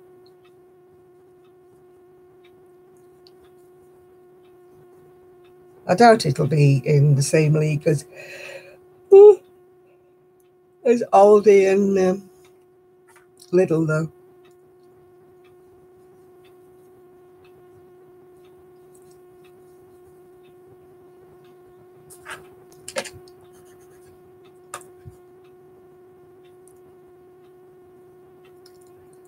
Oh, right, it's time for walking Hugo. Oh, thank you, Sue. Yeah, I don't have to do the walkie bits. That's the bit I would not be able to do with... I would absolutely love another dog, but it's not fair if you can't walk them properly. Unless I had a geriatric old dog that could only totter into the garden. And then, of course, I'd be worried about the darn thing dying on me. After the heartbreak of losing my Buster.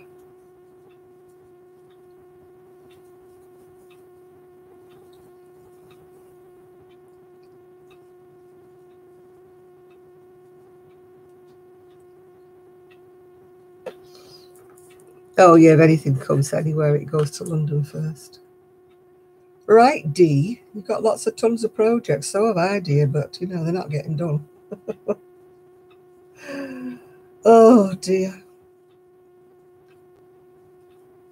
I'm hoping to make a video in the middle of the week before I actually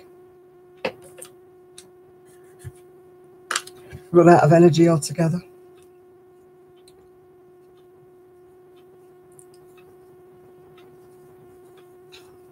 I love having Gigi, but Gigi's not any help because Gigi will fall asleep on a matchstick, you know.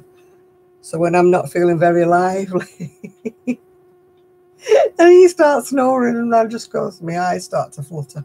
My head goes back, and I think, that's it now. Sleepy time.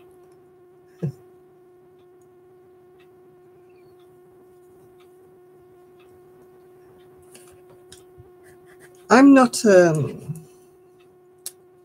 big starter of things, yeah. You know, I tend to do about 1 or 2 things from start to finish. I don't like having projects all over the place in bags and things. I've got loads and loads of project bags, beautiful ones that I've bought, and I don't use. I only use about 2 of them.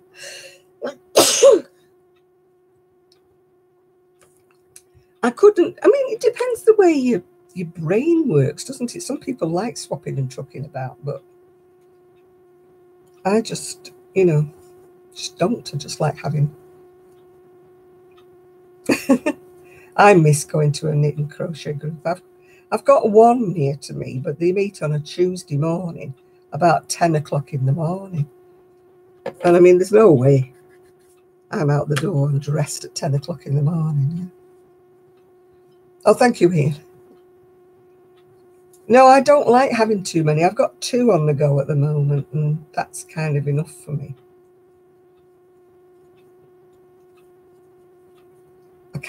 I used to be a real butterfly. I used to have like half a dozen things on the go. But I don't know how people cope when they've got about 2 dozen things on the go. How do you concentrate? Oh, gosh. Would you believe Gigi? He went out in the rain the other day for a wee-wee. And I thought, he's not come back in. Where is he? And he was sitting in the middle of the lawn in the pouring rain. I had to change my shoes, get my umbrella, and go out and get him. He was soaked. Don't know what all that was all about. I had to towel him off then.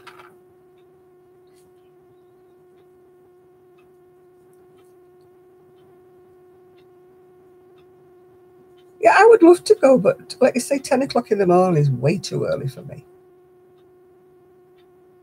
Yeah, they thought that I might be. That's what they've spoken about. Vitamin B12 injections is what they've spoken about, but they don't want to do anything until they find the results out.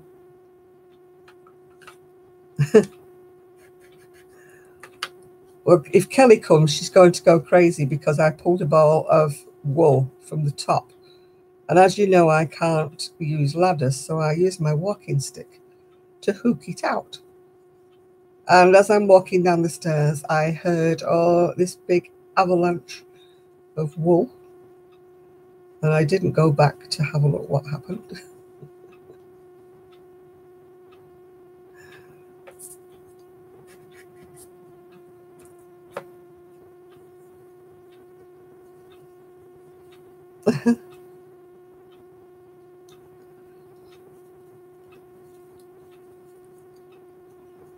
Does anybody watch these people who are unboxing this knit crate stuff? Yeah, well done, Ian. Yeah. I mean, they keep saying they've got these knit crate things, and I'm like, gosh, you paid that much money for them. And they're usually like very fine yarn anyway. Oh, I've had people wondering if I'm still around, yeah, because I've not been doing videos, yeah. I know, they do, and then you don't know what you're going to get. I mean, what happens if you open the box and you're so disappointed? Is that why they keep giving them away as prizes, you know? You know, you're always seeing giveaway knit crate, aren't you?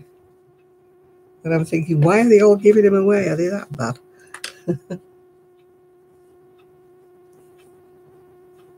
I prefer to look at my selection and to choose my own yarn and choose my own colours.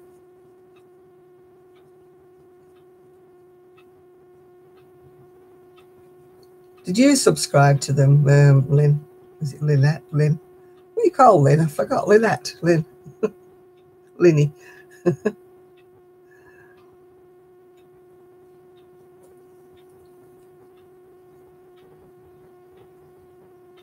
Oh, Gigi's got a mind of his own, you. For sure, yeah. Yeah, I mean, there must be something wrong with them. Otherwise, why would people keep giving them away? We're having a giveaway, and you know for a fact what's it going to be. Isn't it, Craig? Yeah.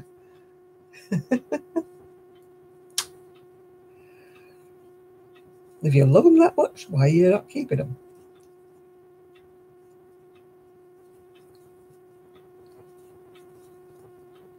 No, I'd rather just spend the money on something that I really want.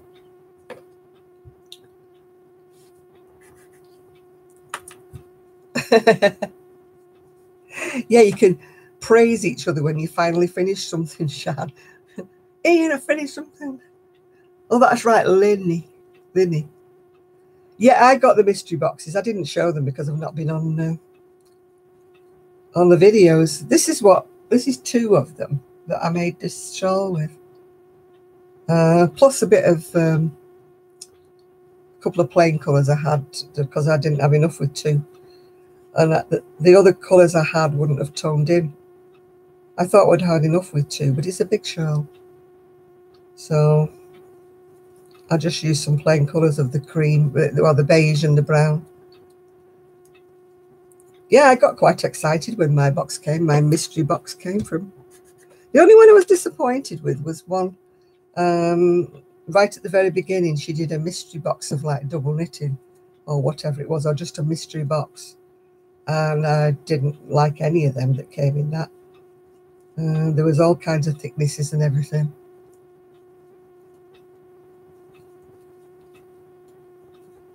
Yeah. It'll come back in. You probably...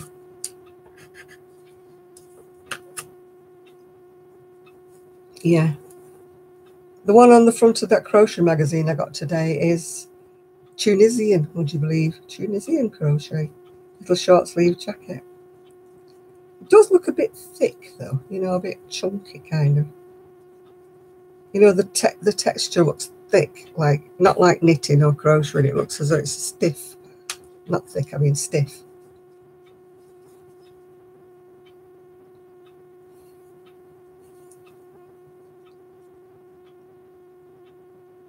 Yeah. Oh, I can never get the proper gauge with the right wool.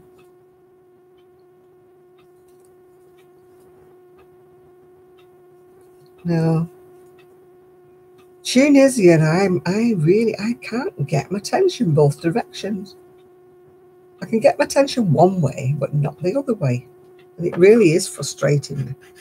So short of making my own pattern up, I don't think I'm going to use a Tunisian. Unless I was making something like a shawl or a scarf where it wouldn't really matter. But as for actually making a garment, I think I'm a long way away from that if I'm following a pattern. I don't know why I can't get it right.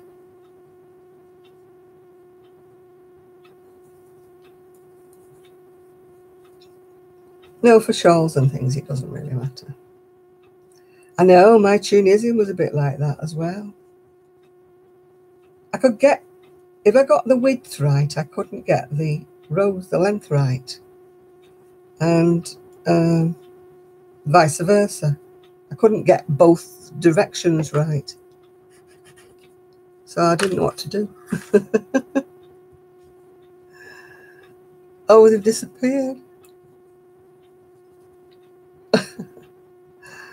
Call of the Dead? What do you want me for? That's your grandma.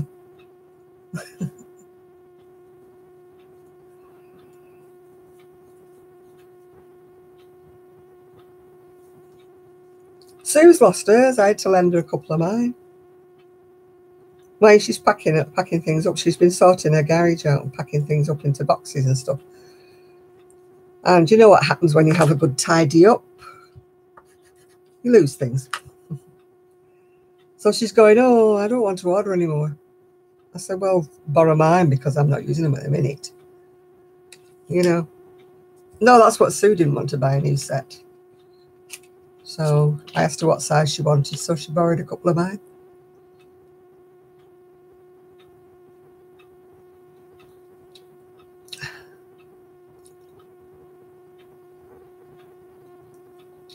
What do you get monthly, Penny? Am I missing something here?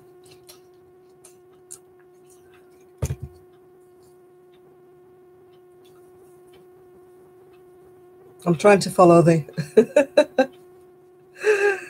talk of crochet and follow the chat that's down the side.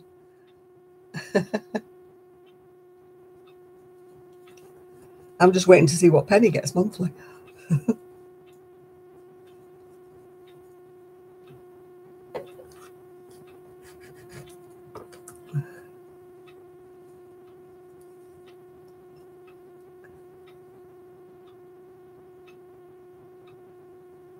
I know I feel embarrassed when people say, oh, I'm going to send you some lovely American US wool or US yarn. And I just say, you know, I know you mean very well and that, but do you know how much the postage costs? I thought they're going to have a heart attack when they realise how much. Yeah, they can get me the yarn cheaper. Very kind of them to offer to get it for me, but the postage costs more than the actual yarn. And so, you know, I feel awful saying, well, you know, I've got such a lot. It sounds like I'm bragging. I'm not bragging. I'm trying to use up what I've got. I mean, we all love nice yarn. We all love unusual yarn. I mean, I love the yarn from America because, like, obviously, a lot of it we can't get over here. But I really have such a lot of stuff. This is why I'm trying to get rid of my amigurumis. It'd be something less on the shelf, won't it? I love vintage patterns. I absolutely love them. And I go through Etsy.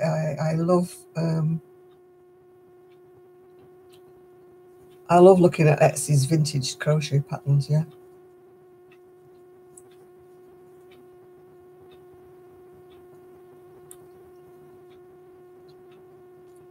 Yeah, I mean, you have to be careful because people are so kind. They want to send me things, you know. And I don't want to sound ungrateful, you know, by saying, it's very nice of you to offer, but please just not at the moment. I've got so much yarn. And it just makes you sound like you're really, really ungrateful. Because most people say, yeah, send it to me. But they don't have the stash that I've got. But like, it's not a personal stash. It's this is what I makes me feel embarrassed because most of my yarn is not personal stash. It's for hopefully for me to make a bit of earn a crust or two by selling something. So when people send me yarn, I feel embarrassed if I don't use it for me. You know, I don't want to sell things that people have given me as gifts because it just looks a bit rude to me. And you know, I would hate to like make something and sell it when somebody sent me the yarn because it's, you know, it's kind of, I don't know. It's like giving your Christmas present away, isn't it? You know, or selling your Christmas present because you don't want it. You know, that's how I feel about it. I mean, if I get Christmas presents that I don't particularly like, you know, I always find something to do with it because there's always somebody having a bring and buy sale, or, you know, the charity shops wants donations and things like that. You know, it's, but I always feel terrible. I usually say to Sue, you know, if somebody's given me something and they live around here, I usually say to Sue, will you take it to your charity shop? Because I don't want by accident somebody who's bought me something seeing it in my local charity shop, you know. Yeah.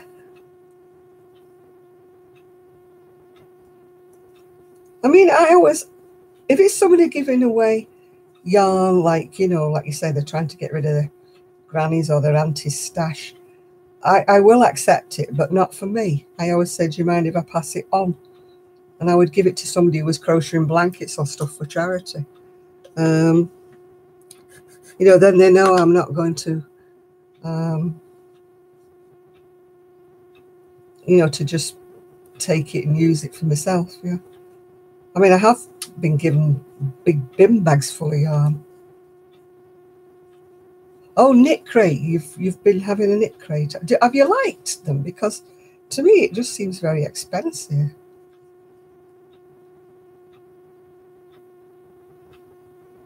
I know I love it. It's really nice.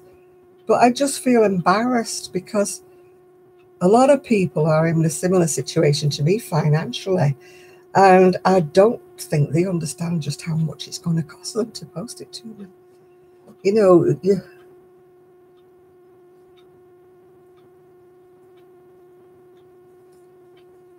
the post, you know, abroad is just, ugh. I make a loss on everything I send. You know, when people buy things from me from Etsy, I'll say, oh, it'll be £12 for the postage. And it sounds an awful lot to me, but then when I get to the post office, I find it's like £12.95. So I'm like £1 missing off my little profit that I make on a sweater before I even start. And people are like, £12? Are you sure it's going to cost that? But I won't send anything that isn't tracked or traceable because I've had problems in the past with people saying they haven't received things. So, you know, now I send it to Trace. Yeah, is it expensive though, Penny? I mean, I know maybe it's not expensive to anyone who would normally pay that kind of money for that kind of yarn. But I don't knit socks or anything, and a lot of it is fine, isn't it? And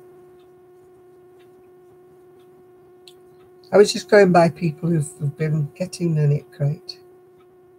It's usually fine yarn.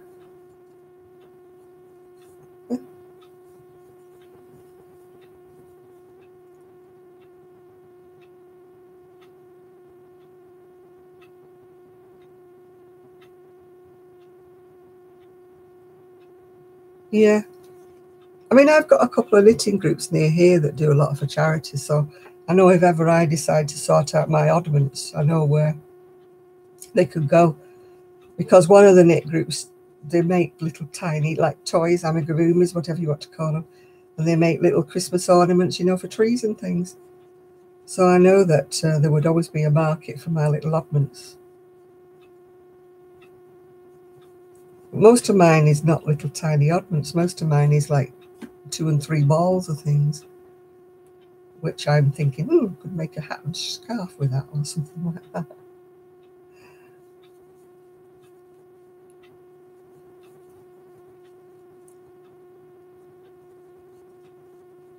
But like Sue and I, we swap and truck about. She'll bring me something. She'll say, I've decided I'm never going to use this.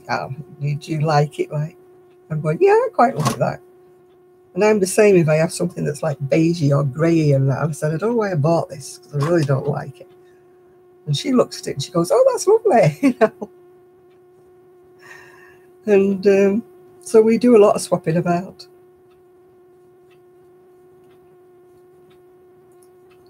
I need to make some more things for the baby because I bought some cotton and stuff for him. But then I got sort of selfish and started making things for my Etsy shop. I know, they think they're doing a favour to you, Sian. It's just...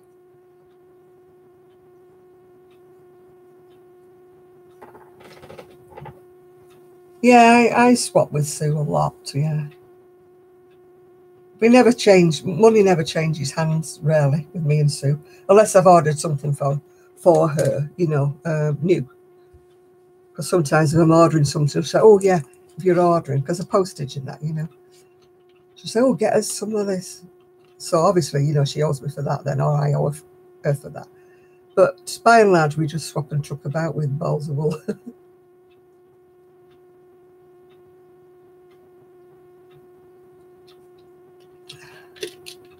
My aim is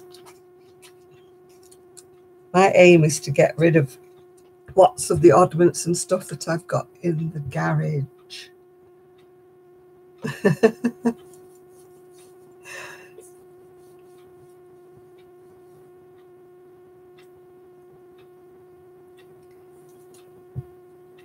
I've got about 4 skeins of really hand-dyed sock yarn, and I'm terrified of using it because I'm frightened of messing it up and washing it and shrinking it. And so I just keep looking at it and patting it. Not quite right, is it?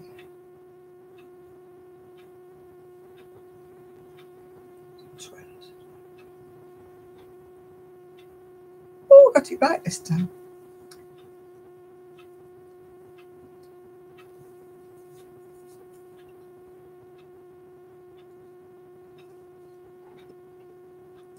Yeah, I look at my stash as like an investment, you know, it's like my yarn shop that I just go in and buy from, if you know what I mean. I buy from stuff I've already bought. But that's what it is, really. People go, oh, haven't you got such a lot? You should donate it, or you should do it for charity or something. And I'm like, no, sorry, but it's an investment to me. I buy it at one price, you know, and it means that I can sell my things at a more interesting price. If I was to buy things at full price, I'd never sell anything.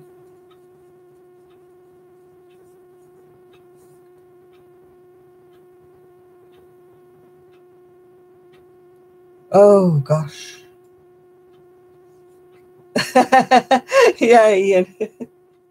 Trust me, I have got so many cones in my garage.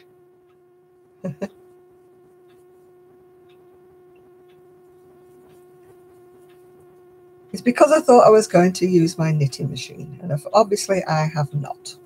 I've still got the intentions of doing it, but I can't ever see me doing it, actually. So I wish somebody would G my brain up with the knitting machine and say, right, you know, let's do this or let's do that. But Sue's about as much interested in machine knitting as I have at the minute, so we're not good at each other. And I don't think that Kelly's really interested in knitting machines either, so I know that once I get going on one, I'll be fine, but it's just actually starting to do it, yeah. Because I've got, so many cones in the garage, it's just untrue. I've got a brother, which is like a chunky one, which does chunky and double knitting. And then I've got a knit master, a very old knit master that's all singing and dancing, that does lace work and everything.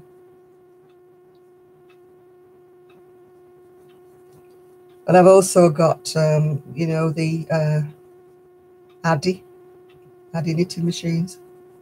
I've got the big one and the little one, yeah. An old lady shopping trolley, yeah. You look really sweet with that around here. Oh, I would have. My mum had a lovely, lovely sock knitting machine. But of course, many, many years ago, we tried to sell it. And I'm so sorry now, because it was the really, really old-fashioned metal sock machines that are selling now for about £600. And we couldn't give the darn thing away. Nobody wanted it. But, oh my goodness. Oh, that sounds lovely, Bear.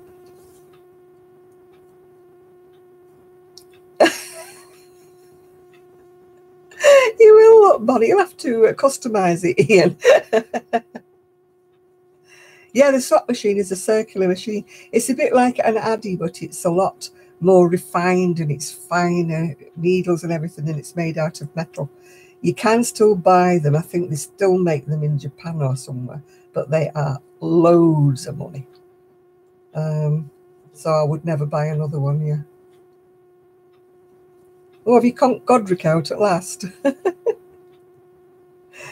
Oh dear. No, I don't actually wear socks. I know it sounds daft, but I really don't wear socks. It has to be really, really cold before I put a pair of socks on. So I've got a drawer full of knitted socks that I made a while back, and they're just in there. But the only one thing I cannot wear is, no, I know, they're so big, aren't they, Bear? And I bet somebody would love that, you know. Have you thought about a college or something like that? You know, a fibre college that would take it? You know, one of these design and whatever colleges. I would have loved a design student, but I couldn't get one that was interested. You know, just to swap ideas with, and you know, maybe then teach them to use a knitting machine, and I would use it as well then. You know, it would help them with the years, whatever you call it. But oh, I'm always barefoot. Terrible. Yeah. Oh, with barefoot, or I'm in slippers. It's no wonder my feet are terrible, is it? Flat feet. I've had my boots on all day, I must admit. I've just took them off, yeah. Oh, I know, it would be huge. When you think about it, back in the days, what, in the 1800s or 1900s, when they used to do spinning and things in their little tiny houses over here in England, and I suppose in America as well. And they used to have a massive loom. It makes you wonder how they managed to fit about 10 kids in, you know, like a 2-bedroom place. Oh, hi, Donna. What's up? Not a lot.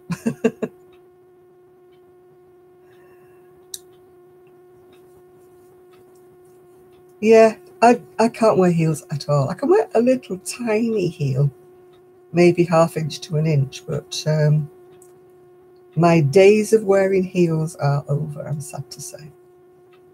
My days of being a diva are gone.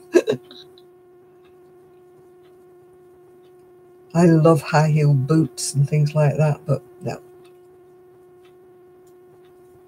My back would start to hurt if I was only wearing them in the car. No, I'm not allowed to wear heels at all. Yeah.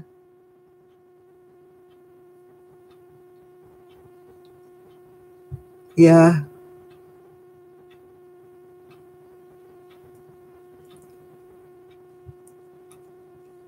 Oh, no flat shoes for you. Ooh. I can't wear the really, really flat ones, you know, like the ballet shoes without a heel on at all. They make the back of my legs hurt. I have to wear something that's got like about 1/2 inch to 1 inch, but no more than that. Oh, it says my PC is going to sleep. No, it's not.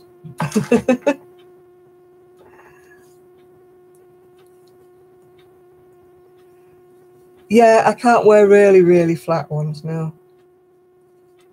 But I can't wear anything with a heel at all. It's just... I wore heels the last time for my youngest niece's wedding. And I can't remember how many years ago that is, but she's got 2 kiddies now. And, oh, it murdered me. It murdered me. Oh, the granny square, yeah, it's like, how can I put it? I do chain in between, if you can see it or not. If I do a video, I'll show it more close up. But it just makes like a flat seam. I know the feeling, D. Yeah. No, I wore them for my niece's wedding and not since, no. That's when I gave them all away. I gave them to the, oh, hi, Gracie. I gave them all to the women's shelter. I asked them, I said, do you have any use for stiletto heels, or is that just being, you know? And she said, oh, no. I had business suits and I had stiletto heels. And she said, no, we need to get the ladies ready when they go for interviews and things. So that's where they all went. All my business suits went. Skirt suits, trouser suits, blouses, everything that was businessy. All went to hopefully help ladies in the women's shelter get a job interview. So I hope they did. They were no use to me, and I didn't want to take them to the charity shop. I thought I'll give them to somebody who could use them. You know, so that's what I did. I gave, 13 bags full of clothes, shoes, high heel boots, everything.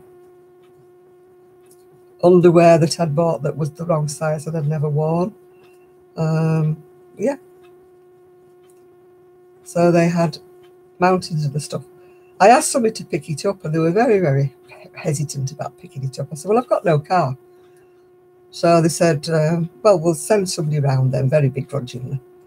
Anyway, when this bloke came, you know, he went, are you giving all this away? And I went, yeah. He said, oh, I can't believe it. He said, I thought you were going to give me one bag or something, and I'd come all this way for one bag. I said, no. Yeah. So that was my good deed. Oh, and I gave away big winter coats and things as well that I'd had and not used. And I find I don't use them the same now, because when I'm on my scooter, I don't need posh coats anymore now. I just need waterproof, weatherproof. I just kept a couple of nice coats back, you know, for when I'm going out somewhere special. So I gave them all away. Big, heavy winter coats, gave them all away. I gave all my husband's suits away, the ones he left behind. I gave all them up to the homeless. So there was ever any posh people walking around Manchester with a nice suit on, it was my ex-husband's. The things you do when you get scorned. I got my own back.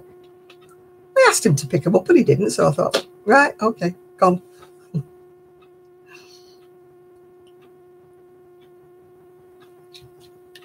Months later, he said, where's my suits? I said, probably walking around Manchester on some homeless guy.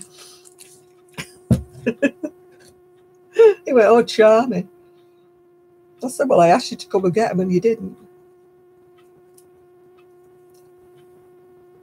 You falling asleep? It's a wonder I'm not, actually. It's only because I'm chatting that... yeah, we've had no James today. We've got no Trev tonight. I don't know where they've all gone. They've obviously got other things to do. Yeah, he left them all behind. I mean, to be honest with you, he was too fat for him anyway. So I don't know why he would want to take them, because he put on so much weight.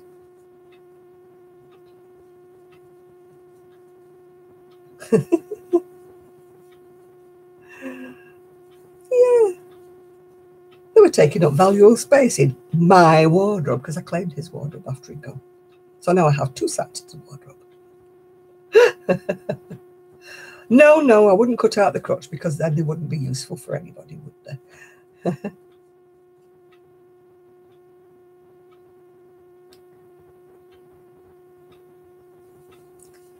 No, they were appealing for winter clothes, you see, for, you know, the people on the streets, so that's where they went.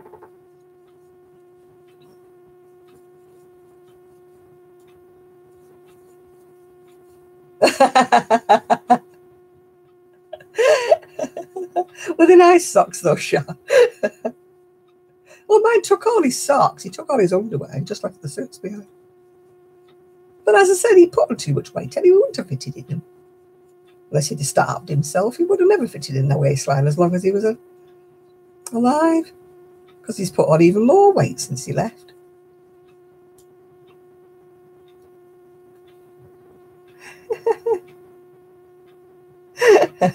My wedding dress got cut up to make an Angel Gabriel costume for my niece to wear.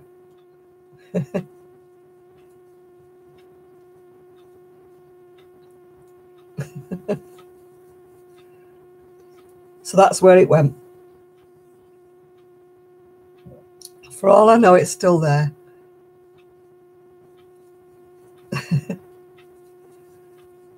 Because my sister-in-law was a lovely sewer, so if she made the Angel Gabriel, you can bet he's still going strong all these years later. It's probably still in the dressing up box at school.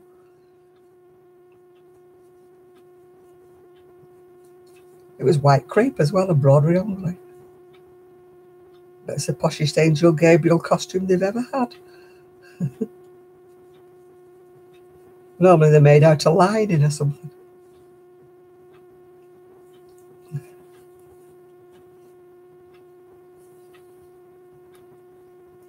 Oh, you have to laugh, Jean. I didn't do a lot of laughing at the time, but you have to laugh about it. At the time I was very, very angry, but you can't carry bitterness around with you forever, can you? You've got to let go, otherwise it's hurtful to yourself. You know, I realised I was doing a lot of harm to myself by getting so angry with him and, you know, about the situation I was in, etc. And, but eventually you just have to let go. Oh, hi, Patricia.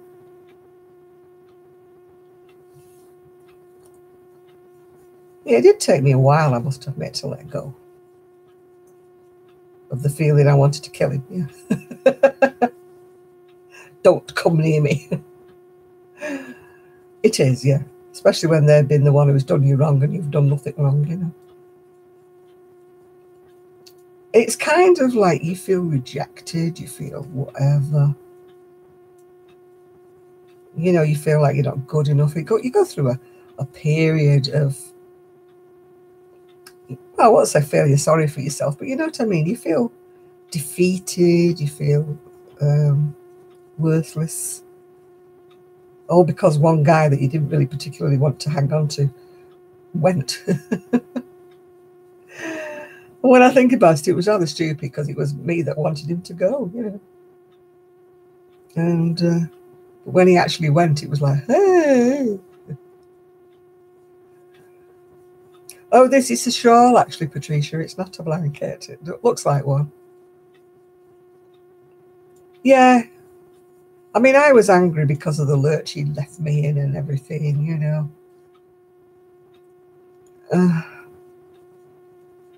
I mean, mine should have gone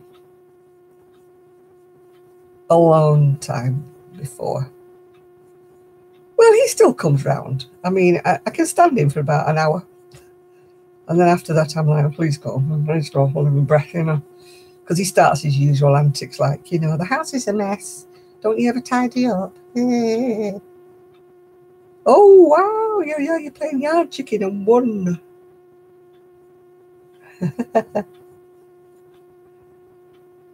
You know, and I mean, the last time he came, actually, he hasn't been for a long time. The last time I came, I just lost my temper and I said, you don't live here anymore. I said, I like living like this. I don't like living like this. My house is a mess. And I wish that I had got it tidy because it's annoying me now, but there was no way I was going to let him see that I didn't like the house the way it was. So I just said, you don't live here anymore. It's got nothing to do with you. He just looked at me. What's up with her? I said, if you don't like it, I said, roll your sleeves up. I said, there's dishes in the sink.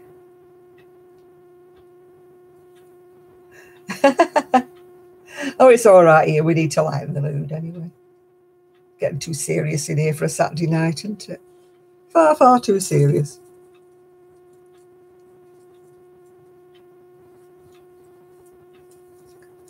Yeah, I do think that, you know, I often think back and think, if it had gone much earlier, would I have found somebody else? You know, that was somebody I could have been really happy with. But it's all hypothetical, isn't it, now, you know?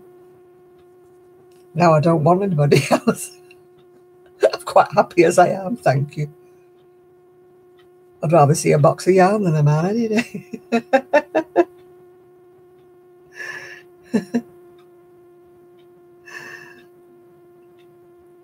Yeah.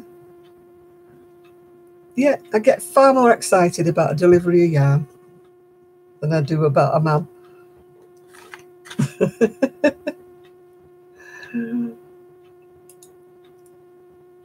Never too late. Oh, it's too late for me, love. I've decided. Lived in. My house looks like the squatters have moved in at the moment. Oh. Yeah, the DPD guy is nice when he comes, isn't he? Yeah.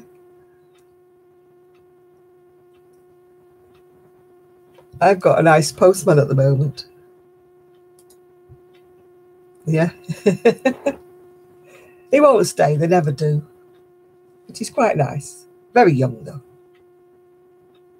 He's like kind of my grandchild's young. Yeah, there's something about ordering something. I mean, I've had a spell where I've been ordering new necklaces, you know. I put myself on a yarn ban, so what do I do? Instead of saving my money up, I go and spend it on some necklaces, you know. Hello, stupid that way, you know. And but I do get quite excited when the postman comes. You know, even Sue's going, "Oh, what you got? What you got? Have you got anything nice?" And I mean, today it was only a pattern. I hope you don't get the old one this time. It was only a pattern today, but it was still exciting, yeah. And getting a... She thinks she's having an affair with somebody at Wool Warehouse, does she? I think my postman used to think I was having an affair with somebody from ICE at one stage. I was ordering that much. I've got such a lot of ice yarn in my... I think it is about actual getting deliveries of something. It's so exciting, isn't it? And then once it's been delivered, you're not really that thrilled about it, are you, after that? Well, I'm not anyway. It's just the actual sort of buzz. It's just, you know, the kind of...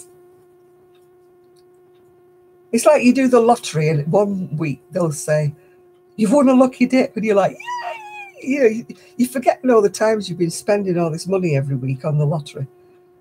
And you win a free dip and you're in absolutely ecstasy.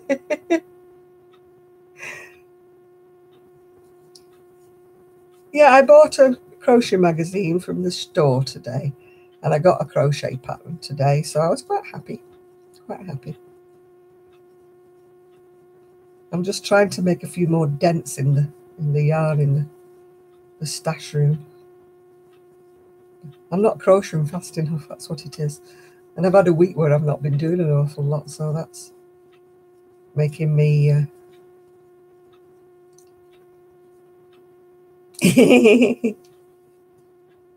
Now you're thinking right, Ian.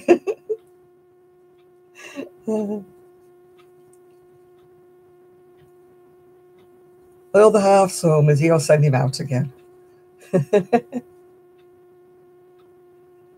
Oh, $1 yarn from Lion Brand. Honestly.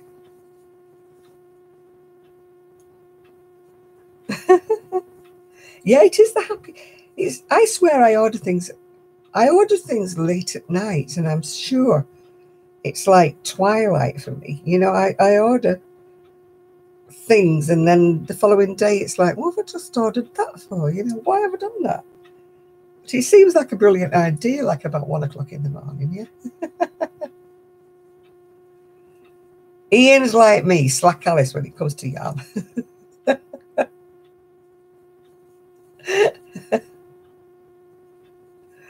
We'd sell our soul for a bit of yarn. Keep your fur and your diamonds. We'll just have yarn.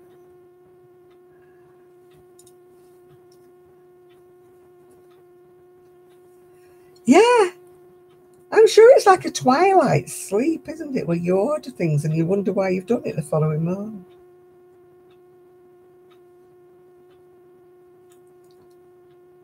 Oh, everybody buying these dollar skeins from Lion Brown.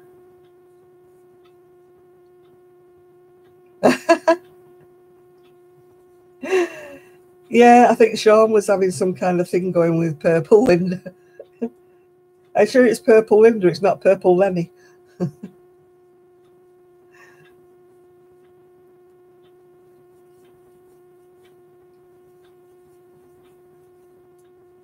Yeah, I tell you, if I was over in America, I'd have to throw all my clothes out and come back with a big suitcase full of yarn.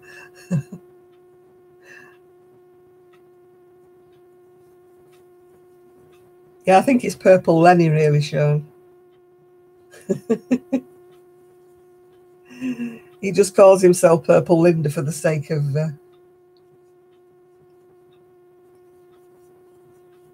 whatever. I know, we hate these videos over here when you're talking about $1 a ball. You know. Yeah, Sean's got a thing for the guy in the stock room. That's why he keeps giving her all these extras.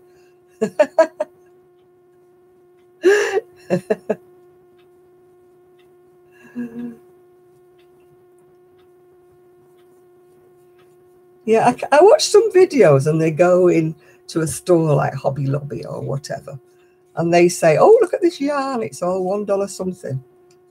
And they buy 3. And I'm like, why? If you just bought 3, why don't you just go shoof with the whole shelf, you know, and shove it all in your basket? Because that's what I do.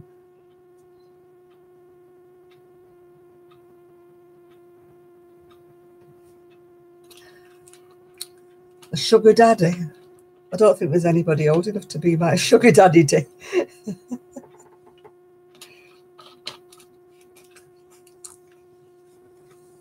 I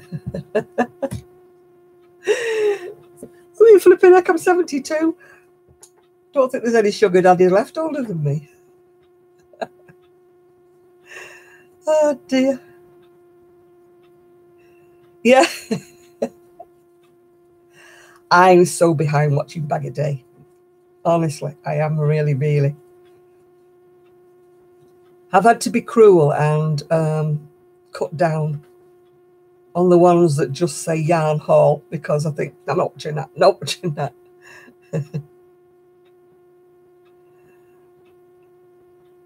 Yeah. Yeah, the trouble is I never join in these yarn swaps or anything like that, or giveaways, because I always think it's not fair, because I'm over here in the UK and it's just not fair, you know, to expect somebody to pay that kind of as much money as the whole thing costs to send it to me, you know. Who would I choose, Boris Johnson or Piers Morgan? Don't fancy either of them.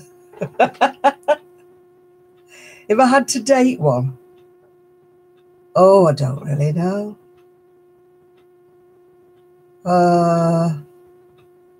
Boris, I think, because he's just got divorced.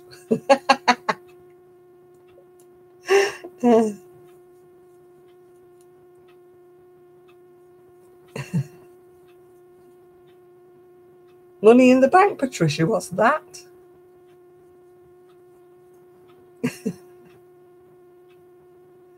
I know, I wonder about that sometimes, about people who always come up with something new, and I always think, when do they get to sleep? Do they crochet in their sleep? Yeah, he probably has. I mean, I don't fancy him, but at least he's divorced.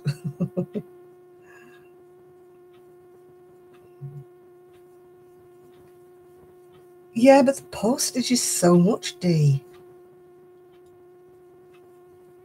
What a Tunisian crochet routine. Longer. Crochet rook's a bit intimate, isn't it, really? You have to get close. Oh, dear.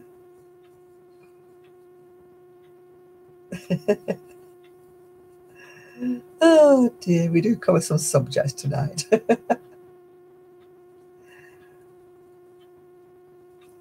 Yeah, I mean, when I was the Trevor's barge pole, where is Trevor? I want Trevor. Bring back Trevor. Bring back James. Where's James? James has not been here for a couple of weeks, has he? Where's he been?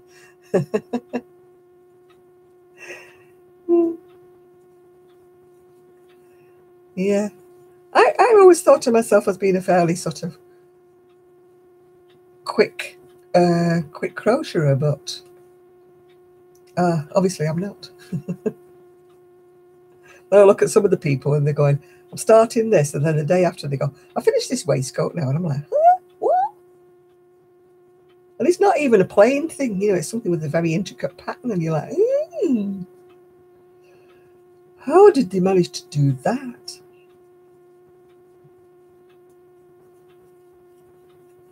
Now, I did a giveaway once, and it's the only giveaway I'm ever going to do, because it cost me more to send the gifts that I had abroad than it did to buy the thing. Yeah,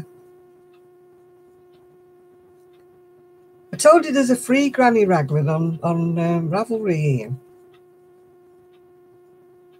Oh, yeah, there's a free one. No, well, it could have been because Trevor's on here, and Trevor lives on a barge, so we could have had we could say barge pole. Yeah,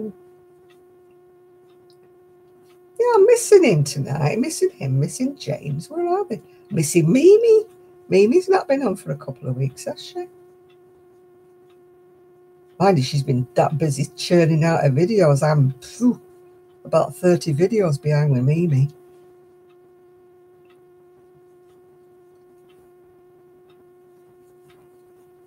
Yeah.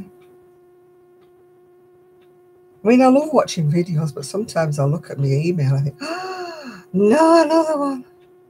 Oh, what's wrong with Mimi? No, Sonia's not on either, is she?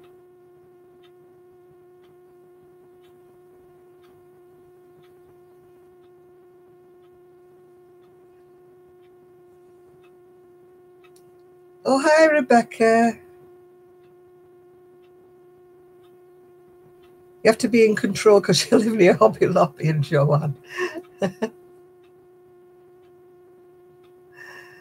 Oh, dear.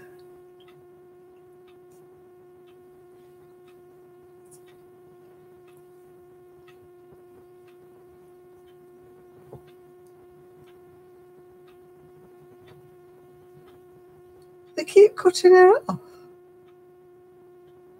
Oh, that's sad. Why did they do that? Mind you, there's some nasty people out there that complain about people's videos, don't they? I think they're just jealous. You know, they make a complaint and then YouTube pulls the videos, and I think, why? You know, they're the most innocuous people ever. They don't rant on about things or anything. You just wonder why. Why did they get their videos pulled?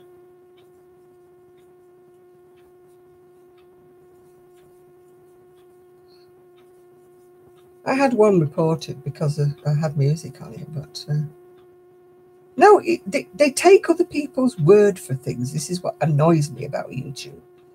And you have to appeal, don't you? I just think it's just jealousy that some people can't abide her being popular. And so they just, you know.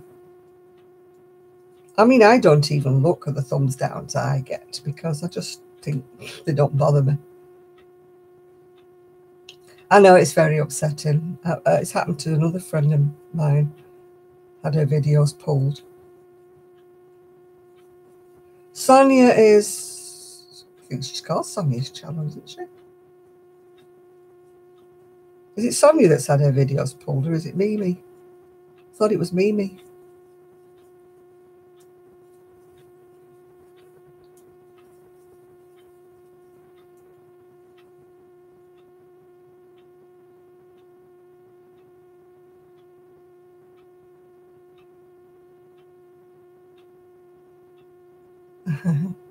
Oh, good night, Rebecca. Yeah, I just don't understand why people have to be nasty. I don't understand it. I really do not. Especially in the crafty community. I always thought we were live and let live kind of people. And I do think a lot of it is jealousy. If you get one person who's very, very popular, you know, that's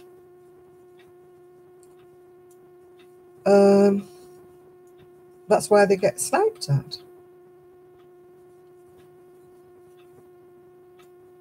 Oh gosh, yeah. There's always somebody who wants to give people grief, and I do not understand it. They must have nothing better to do with their life.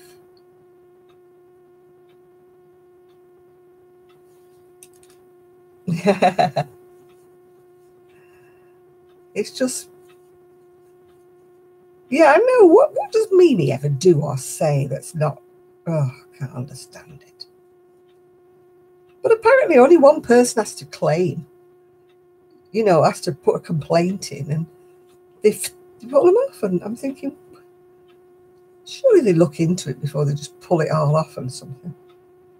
I mean, we all know that one person who went off a rocker and swore at everybody, and her videos were really vile. And they didn't take her off. Yeah, I got one of mine pulled just because I'd videoed the parade, and there was music in it, and they just said, sorry, but you know, it's copyright, we've had to pull the music on it, which, fair enough, yeah. They left the video there, so it's all silent, you know. Everybody's gone. There's no music at all. I know that's not right. I always dread that somebody would do it to me. I got told I shouldn't have my TV on when I'm making videos. And I'm like, I don't have the TV on or a radio when I'm making videos. So what she was hearing, I don't know. You know, she's going, I think it's rude, she said, to have your TV on when you're making a video. And I'm like, I didn't have it on. It wasn't on. There was nothing in the background, nothing at all, nothing. So I don't know where she was coming from. I think she must have had a whistle on a hearing aid or something. Yeah, maybe it was that same person, yeah. Yeah, well, I live on my own. I didn't even have a TV on. I know better than to put I know what they're like. YouTuber. I had another lady complaining, saying that she couldn't hear me when I was out on the decking. And I thought, I'm very sorry. I just thought it was. She goes, you need to put your microphone nearer to your mouth. And I'm like, I was nearly swallowing the camera. Yeah, it's not right, is it, that you should be guilty? That somebody can say, oh, they have the radio on, and nobody actually goes and says, oh, I'll listen to the YouTube video and see if I can hear the radio on. Yeah? It's weird.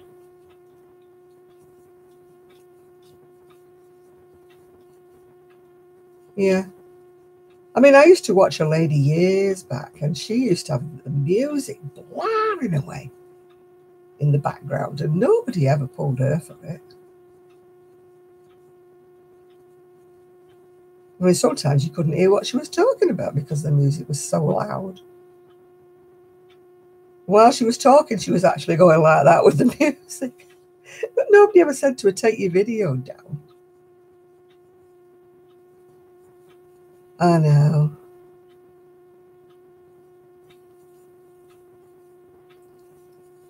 Honestly, people, there's nothing so peculiar as people.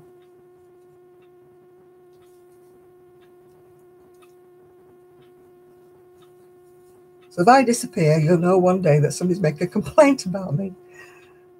But I do hope that they... I mean, you can put a request in, you know, for them to overview it. They did that with my friend, and when they did the overview, they found nothing wrong with their video.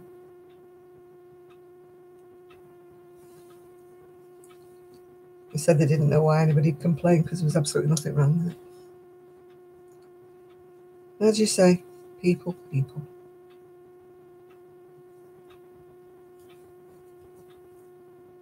I dread to think what goes on in some people's minds.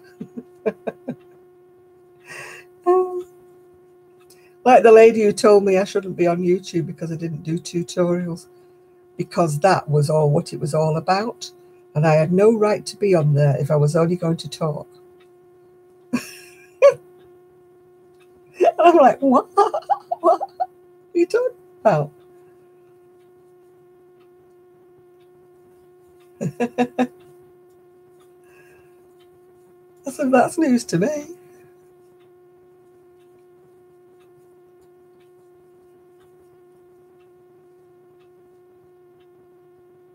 Yeah, I mean, I wouldn't like to watch a video where somebody was swearing or saying horrible things all the way through it.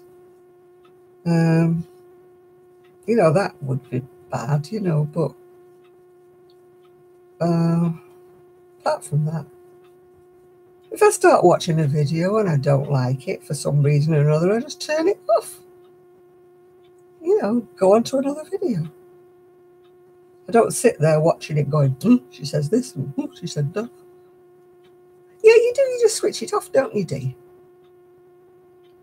You know, I mean, I watch lots of channels and they ramble on, and I think, you know, I've lost interest in this, and I just turn it off. I don't write underneath saying I have lost interest in your video because it's so stupid this week, you know. Nah, just move on. Move on. I mean, even though I follow everybody else, I don't always watch every one of their videos because sometimes they're covering a subject I'm not interested in. And, you know, that doesn't mean to say I would block them or report them or anything, because I know that I'm going to like the next video they do. You know, just because they happen to be talking about beading or something one week that I'm not interested in. You know, people are just weird.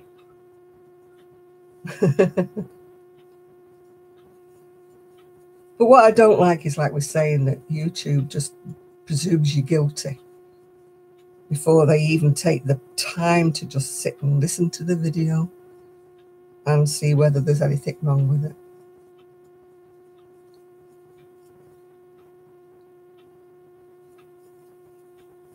Yeah, I mean,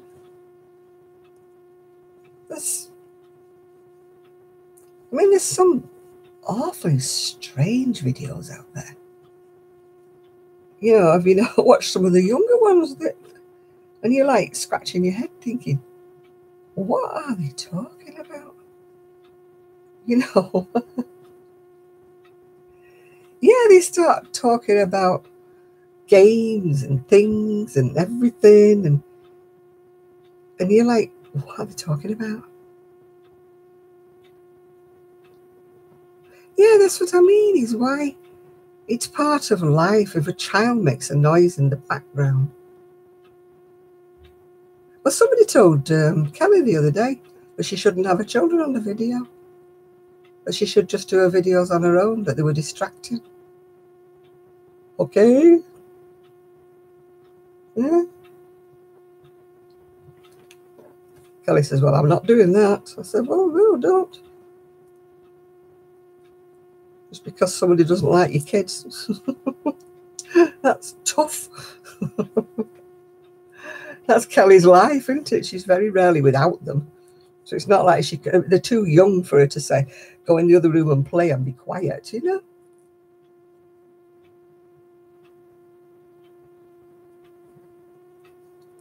Oh, hi, Sarah. I mean, Kelly's little ones are on because they want to show what they're crocheting, which is kind of, you know, it's still part of the crafting channel, isn't it? I'm doing very well, Lee. Thank you. Yeah, they do scream sometimes. They get overexcited. They just love her making videos and they want to join in. You know, I mean, it's not everybody's cup of tea, but like you said, there's always the off switch. If you don't like it, just turn it off, yeah.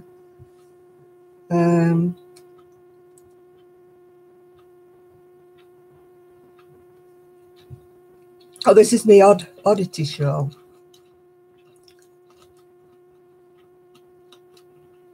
Yeah, I mean, yeah. I think Sean does, Sean, beg your pardon, Sean. I think Kelly does that a lot, but sometimes, you know, that they're around and I just said to her, look, you know, people don't like it, they can just stop watching it, and it's their choice, isn't it? I mean, sometimes Gigi barks his little socks off, but I'm not going to stop my video just because Gigi barks, you know. Just one of them things, isn't it? Yeah, I shall take my shawl off its little plinth. It's 2 different cakes from Lolly's Little Yarn Wool Shack, sorry, with a couple of extra bits and bobs in of plain colours because I was running out, yeah? And that's what it's like. That's what it's like when it goes. It's quite a big one when it goes all the way down to the bottom. That's how big it is.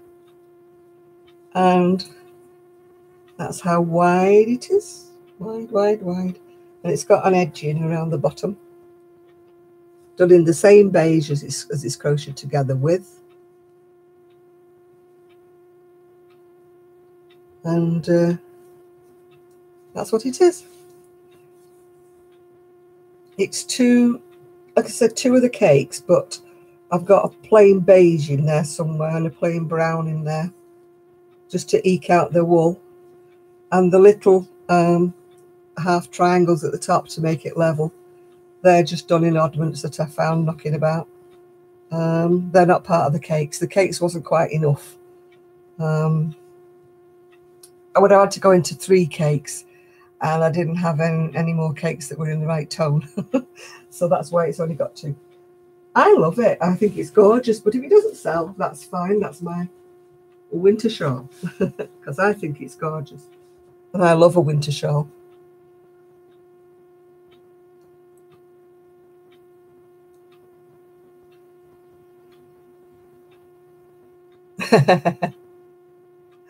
Yeah.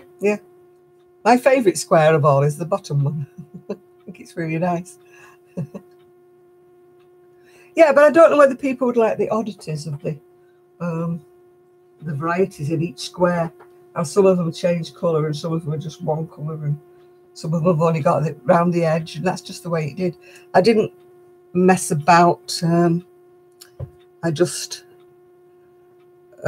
crocheted it as it came, yeah. Yeah, you usually find that the ones who complain about people's channels are the ones who don't make them. You know, I can understand if you start nitpicking, if you make your own channel, it's wonderful, it's marvellous. And yeah, I'm going to put it on. When I get around to it, I've been so tired this last week that I haven't done anything on Etsy. I've got about 4 things to put on Etsy. But one cardigan's not going on Etsy because it's already been sold to a friend of mine. She spotted it before it went on Etsy. So there's no point putting it on there, is there? What am I wearing? I'm wearing a vintage pattern. Would it be me? A vintage pattern that has a little cowl neckline, and it has big sleeves and a waistline, which I don't have, and it's a long tunic. So that's what I'm wearing. But the pattern, Lord knows what it is and where it is.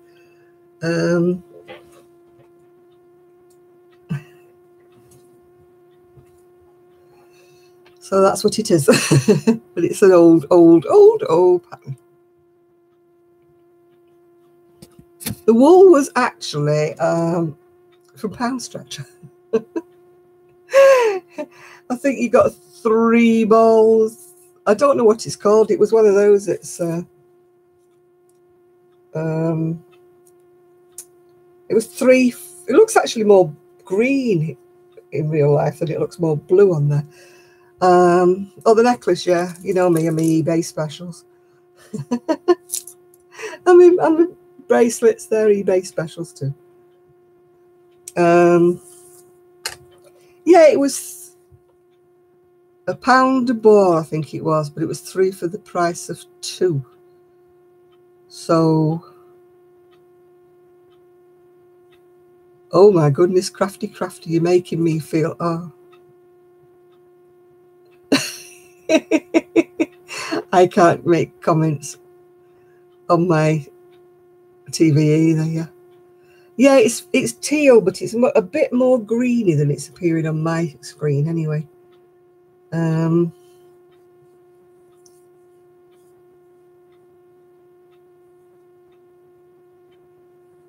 Yeah, it's like me. I won't put pictures of my grandchildren on Facebook or anywhere because they're not my children to put on. If their parents put, I think it is really. I think it's some kind of a shell stitch. I've forgotten. It's a long while since I made it. Yeah. And yeah, I won't put pictures of my great grandchildren up. I might put a newborn picture when they're newborn, because let's face it, all newborns look alike. But after that, I won't put any photos up. If the parents choose to put photos up of the baby, then that's fine.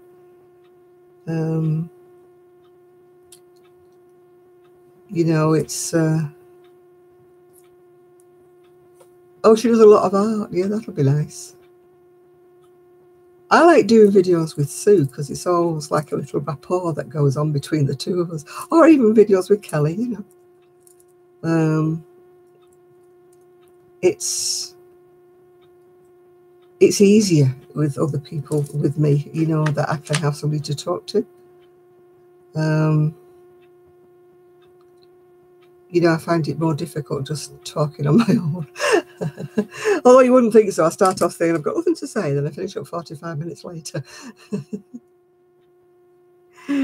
Yeah, poor Sue, she's been twice and we haven't made a video because I've been so knackered. Absolutely shattered. I wouldn't be like, you know, I can see me. I mean, I'm alert now, but I bet you I'm in bed all tomorrow. I bet I'm sleeping all day tomorrow. And I've got so much work to do. I've got a pile of clean laundry to put away. I'm like looking in the underwear drawer saying, where's clean underwear? Where's clean underwear? And you're thinking, I know what it is. There's 2 big bags of it there. It is nice when you've got somebody that can crochet or just talk about yarn stuff. I mean, like, unfortunately, Sue's gone back to work now. And Kelly's got a job now. So I won't be seeing as much of either of them as I used to in the as I did before. Oh, thank you, Penny. I promise you I will answer your email when I start waking up.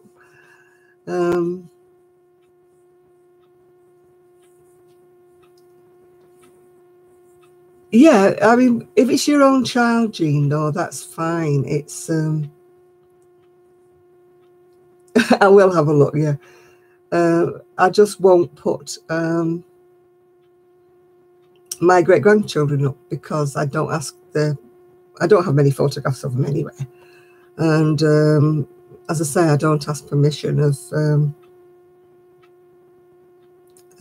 their parents. So yeah. Yeah, I'll put pictures of me up, I'll put pictures of Gigi up, I'll put pictures of me and Sue up, anybody else as an adult, but not, if I was nursing one of my great-grandchildren, I wouldn't put the picture up now.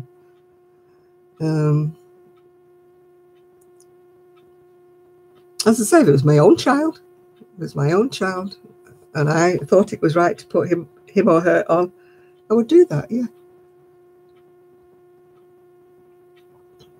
Because you don't know who pinches your photos, do you? Puts them somewhere else. You know, I mean, a friend of mine had terrible trouble. Somebody pinched her daughter's photograph and put it somewhere. It wasn't a naughty channel, don't get me wrong. It wasn't any of those paedophile channels. But they used her photograph, and it was somebody who saw it. And, you know, it was somebody who said, "Have you seen your daughter on this site or something?" She goes, "What do you mean?" And when she looked, yeah, it was her daughter. They pinched the photo. I think she was wearing a crocheted headband or something like that.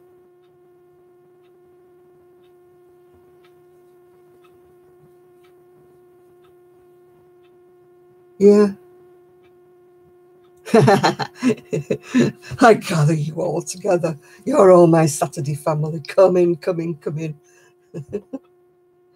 People say, how do you talk for like 4 hours or something? And I say, I wouldn't be able to if it wasn't for everybody writing the comments in the side, you know. And I'm always happy when people talk to each other in the side columns, you know, make friends, discover that they only live like round the corner from each other, you know. It's nice. Yeah, you all have common interests. Oh, I don't know about the B. The B could stand for a lot of things, yeah. I'm a right little bee sometimes, yeah.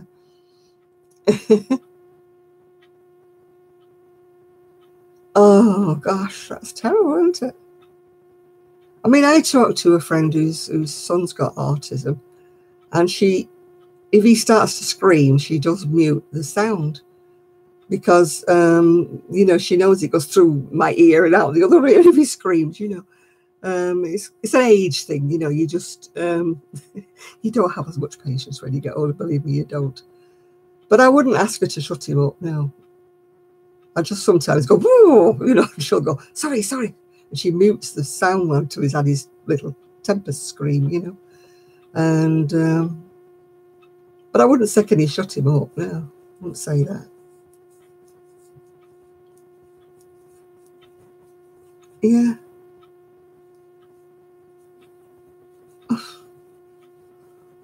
Oh, well, I mean, you know Jenny and her problems with Lucas.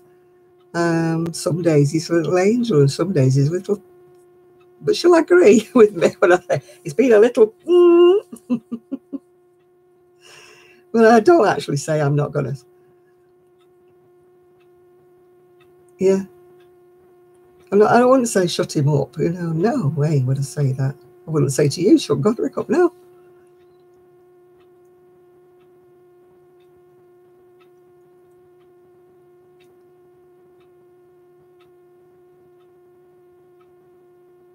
Yeah. Yes, it would be, but it's a little difficult to arrange, Ian, because like half of them are on the other side of the world.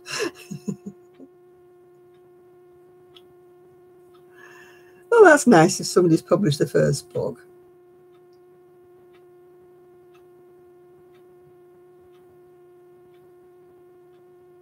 Oh, she made a comment about a physical feature. That's not nice, is it? It's all right when we make them. I mean, my son had ears when he was little, like cab doors. We used to call him Prince Charles, you know. But it's all right when we make a comment. But, you know, if somebody else said to me, your baby got big ears, you know, I'd have been really hurt. I mean, he's grown into his ears, don't we? There's nothing wrong with his ears now. But when he was a baby, he had... oh, we don't make comments about little one.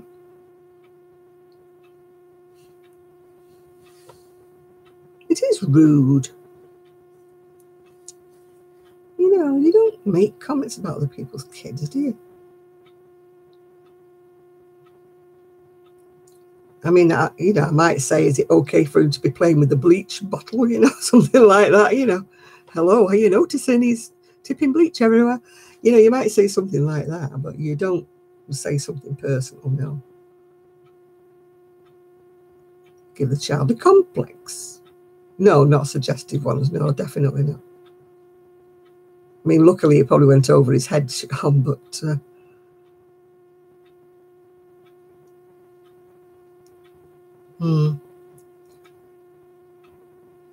Yeah, people are very strange. We've just covered that already, that people are strange. And at my age, I've met plenty of strange people. They gravitate towards me like the cats and the dogs do, yeah. I mean, where did I get the cat from? Banging on the window at me, I went to come in. Of course, me being a twit, I opened the blinking patio door and in it strolled. Hello, come to see you,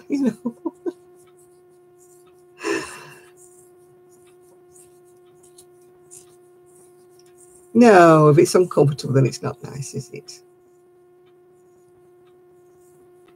No. I mean, I might make a comment if somebody's deciding whether to buy some clothes or anything, and they say, do you think it suits me? I sort of coach it by saying, well, if you like it, then it doesn't matter what I think. But if she really looked horrendous in it, I might say, well, I think another style might suit you better, But once people have bought it, you don't make a comment, do you?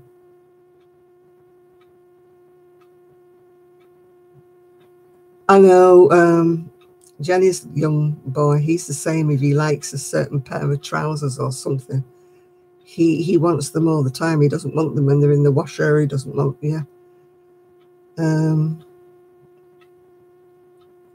yeah, I mean, he fixates on things. I don't know whether G's the same. Lucas fixates on things, certain outfits and T-shirts and things that he wants to wear, yeah. And he doesn't want to wait for it to be washed. Yeah, you have to have one to wear, one in the wash.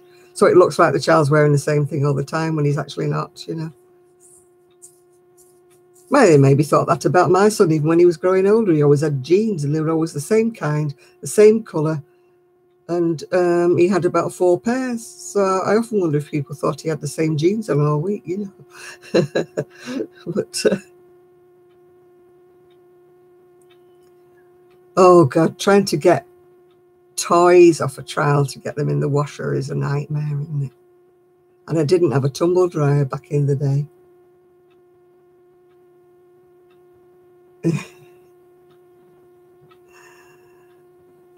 Yeah, if they want it and they wear it and they like it.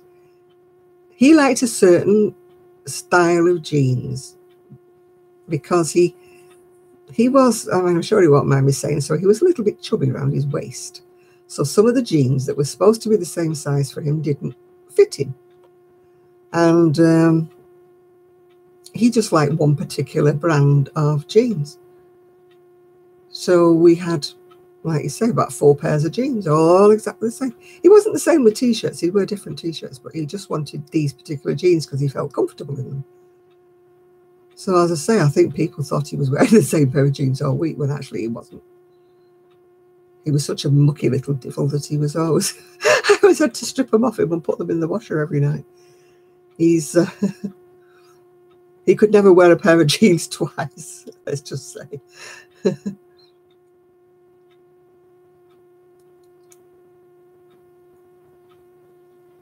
It's a good excuse to buy some new ones, Crafty Crafter. Yeah.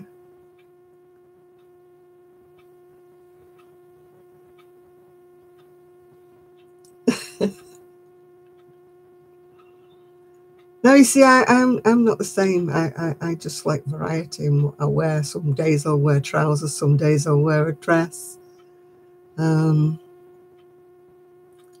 I think it came about when I had to wear a school uniform.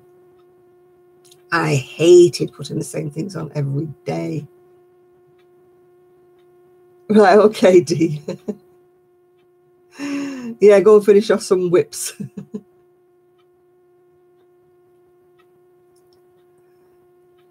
Yeah, we've all got our things that we love to wear. I mean, when I wear different things and people say, oh, what you got on, what you're wearing, what you're doing today. I always say, you don't have to dress like I do. It's just the way I want to wear. But I don't advocate that you all have to wear this or you all have to wear that. Yeah, that's what I mean. If you're not comfortable wearing skirts and dresses, then that's fine. You see, I'm not comfortable wearing anything short. I have to have my legs covered up for various reasons.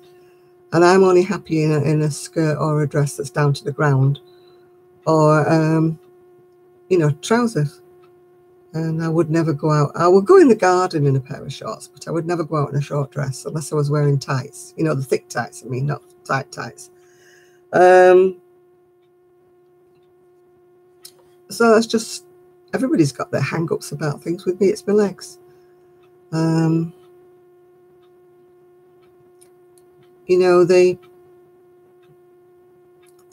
have to be careful with trousers because I've got one knee that's like twice the size of the other knee. And so if I'm wearing a pair of tight trousers, it looks really weird. You find people sort of staring at your knee, because like you've got one big fat knee and one little thin knee,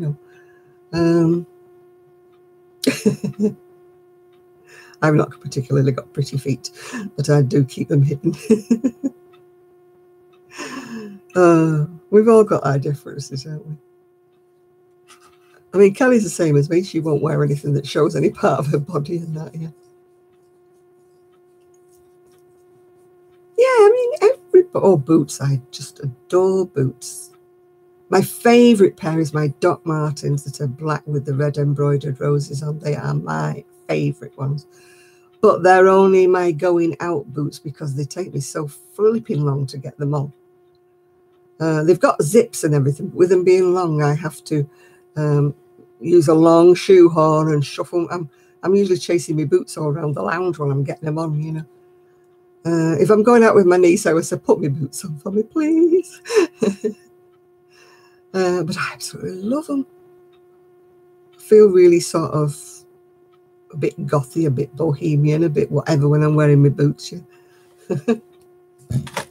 My feet have gone very wide since I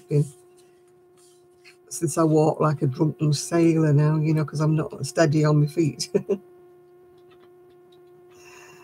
Oh, you bought those boots, dear? I love those boots. I mean, they were so expensive. My nieces bought them. Well, my nieces and my sister-in-law all clubbed together. And bought them for me for one Christmas, and I just absolutely love them. I think they're about 100 quid or something. Yeah, it wouldn't do for everybody to walk around looking like... I mean, my favourite look is sort of like, what's she called? Oh, the woman who sings. Oh, is it Fleetwood Mac or something? Oh, can't think of her name right now. It'll come to me in a minute. Yeah, I wear ankle boots. Stevie Nicks, that's it. I'm a very Stevie Nicks type person. I've just bought a new skirt, actually. It needs ironing and it needs some ribboning. It looks like a cross between a burlesque and and what do you call them, like those bar ladies. It's all flowers, and it's supposed to have satin ribbon lacing across the front of it, but the ribbon's missing. And you pull up the drawstrings and tie them. So there's like this layer of flowery material, then this layer of lace, and then this layer of black. And yeah, it's probably going to be my Christmas outfit. I'll wear it with my my bohemian jacket that's all laced up the back. Yeah, a bit like a can-can girl. Yeah. I'm going to wear it with my laced up black jacket and my bohemian one with a big frilly sleeves. I mean, black for Christmas is not exactly it, is it? But never mind. I can wear something red.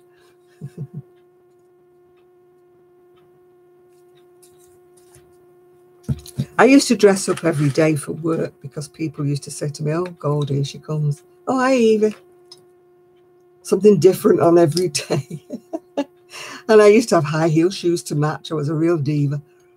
If I was wearing red, I'd have red shoes. Wearing green, I'd have green shoes, you know. Everything to match, yeah.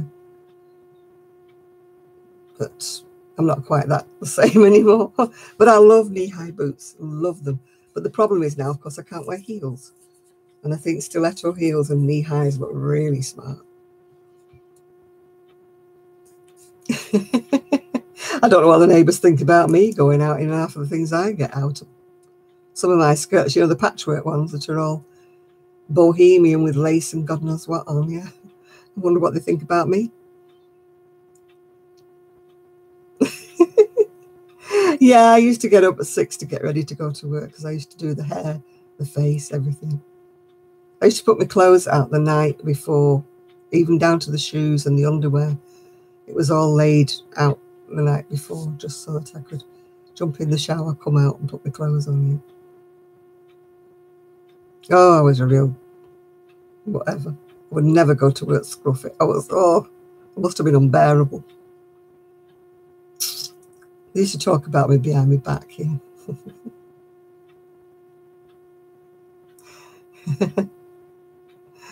My daughter-in-law has got tattoos and more tattoos, yeah. I mean, I don't have any, but when I was younger, when I was your age, Sean, it wasn't the thing to have them. You know, so I just never did. Well, now I'm not going to now. Oh, I love the winter because I wear my petticoats, you know, to keep warm. I wear my big long skirts and I wear my petticoats and tights and everything, boots. So I'm lovely and cozy, even though I don't look as though I'm wearing winter outfits, yeah. But all the layers keep me lovely and warm. Much warmer than trousers, actually, when I'm wearing my long skirts. I've got velvet ones, yeah.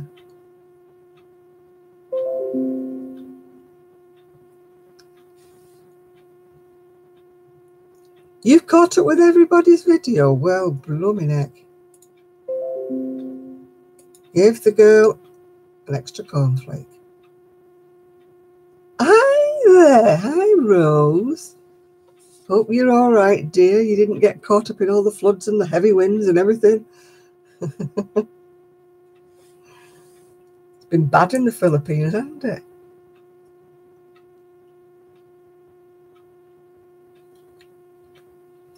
I think at my time of life, Jean, I think I've left it a bit late for a tattoo now. A bit old and wrinkly now.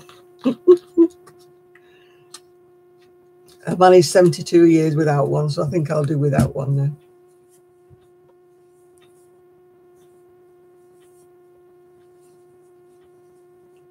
Oh, good night, Jackie. Good night, Daniel. No chocolate milk tonight, yeah. Yeah, I had the flu jab last week, yeah. It's been sunny. Oh, I'm glad. Yeah, when I saw all the storms and the flooding, I'm thinking, oh, I hope she's all right. Rose is okay. Hope your electric didn't go out and, you know, your internet go off like it does when it rains a lot.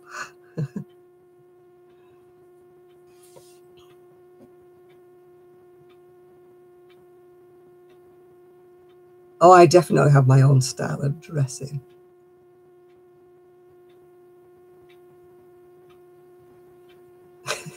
We used to say that at school, that if somebody got something right, we used to say, ooh, give the girl an extra cornflake.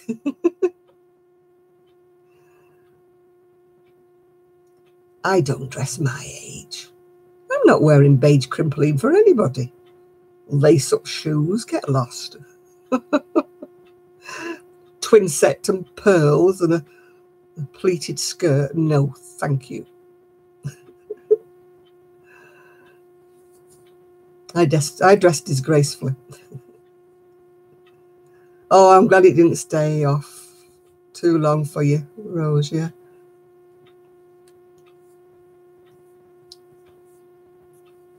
Yeah, well, you should dress how you feel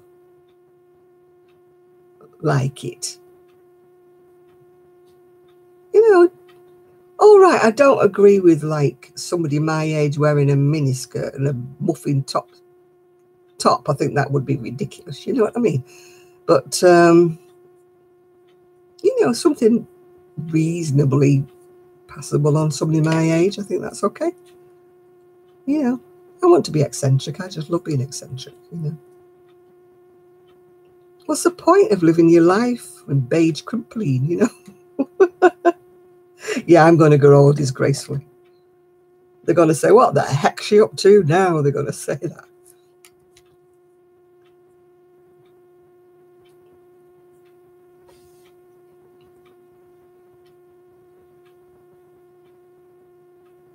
Yeah.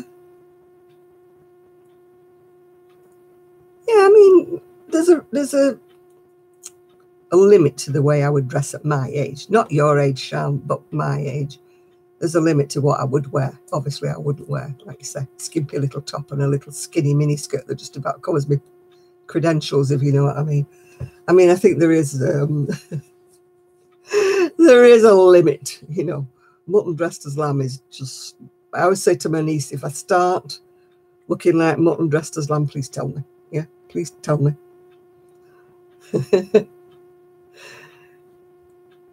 Yeah, you're doing something right, Sean. Yeah, you just dress how you feel like it. I never advocate what people should wear, you know. I must admit, I know I'm going to get slated for saying this, but fat lasses should take a good look at themselves in a mirror when they're wearing something where their bulges are hanging out everywhere. I mean, that's not being, that's just fashion or whatever. I'm just thinking, no, love, you just don't have the figure for it. And I'm not being rude about you being a big girl. I'm just saying dress appropriately, you know? You do not wear leggings, yeah, with your knickers showing. Yeah. Oh. I mean, there was this girl one time bending over a pram with leggings on, and my dad said, oh my goodness, I didn't know Lycra stretched that far. You know, because it was literally spraying at the seams and you could see her G-string through it. You know, it wasn't nice at all. You know, but I just kind of look at some of the lasses that are walking around, and there are some big lasses about. I'm not being sizist or anything. And it's just not nice to see this sort of white wobbly flesh hanging out everywhere.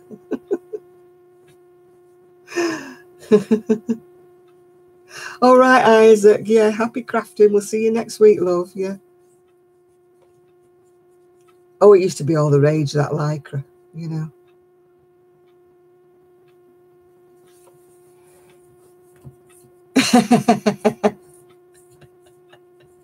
No, but you don't dress in muffin tops, do you, Dina? And skirts up to your credentials, you know what I mean? We dress appropriately. Yeah, yeah. No, neither do I, no. Covered up is my... I know. I watched a crochet fashion show, and this girl had a pair of like flesh-coloured tights on.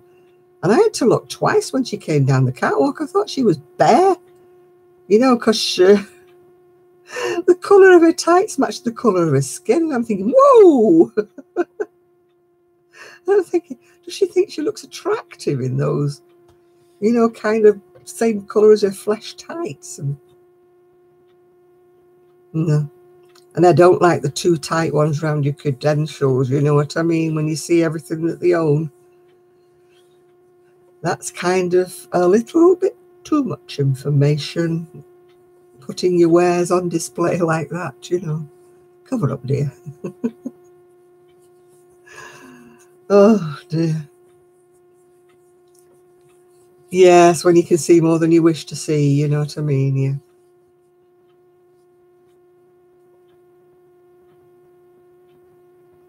Yeah. Yeah, I mean, people can wear tights, they can wear really skinny trousers and that. As long as you wear a top that comes down like a shirt, that covers your back and front, credentials, if you know what I mean. They look smart, you know. But you don't wear tights with a short top, you know. It's, no. See what they have for breakfast. You can see what they had for the night before dinner, you know. Oh, God, it gets me, really winds me up. And they see people. Yeah. Oh, those shorts that come halfway up the, yeah. No, I don't like them either. They might look sexy on a film star or on a photo shoot in a magazine, but wandering down the high street, they just don't look quite right, do they, you know? No, crop tops and tights, no. Well, everything too much on view. Especially if they are a little bit larger like we are, you know?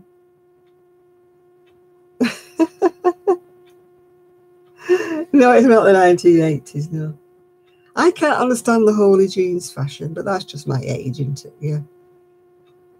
You know, in my age group,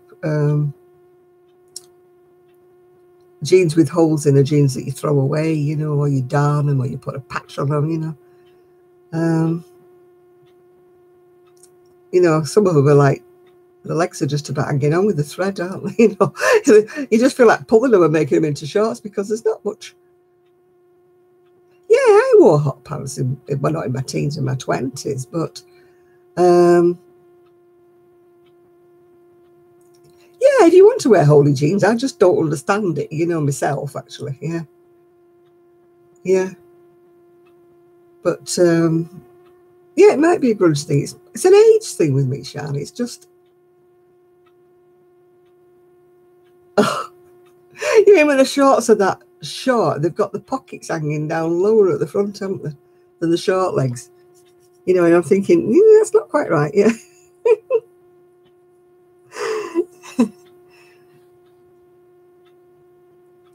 Yeah.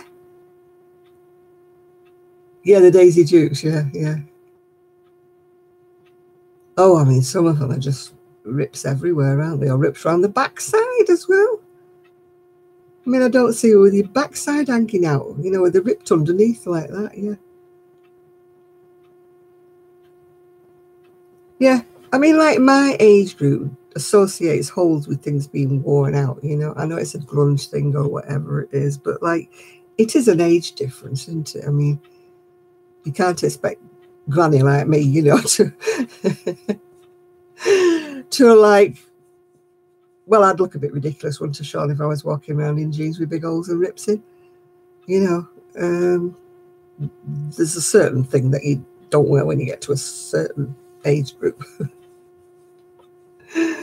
Just because some film star who's my age might wear them, you know, on a photo shoot. And look at this lady, she's 70 something and she's wearing these little short shorts. I'm thinking, yeah, okay, fine. She's probably airbrushed. She's probably, yeah. Yeah. You crocheted some holes. I know. I can remember lying in the bath with my jeans on, trying to shrink them and get rid of the dark blue colour. Because when they were new, they were so dark blue. You didn't get stonewashed jeans in my time. They were just dark, dark, dark blue. And you got in the bath and you turned the bath blue and your mother would come in and start playing Holy Hell because it stained the bath and stuff like that. But I remember lying there in cold water, trying to shrink my jeans. Yeah. Oh, hi, Lynn. Good night. Glad you enjoyed it. We'll see you next week, love, yeah? Yeah, the things we used to do. It's, when I think some of the things I used to wear when I was younger, I was quite, what, crazy. Yeah. I've never been able to wear jeans since I had my son. It's all that double thickness underneath without going into too much detail, if you know what I mean. But I've never been able to wear them since. I can only wear baggy ones.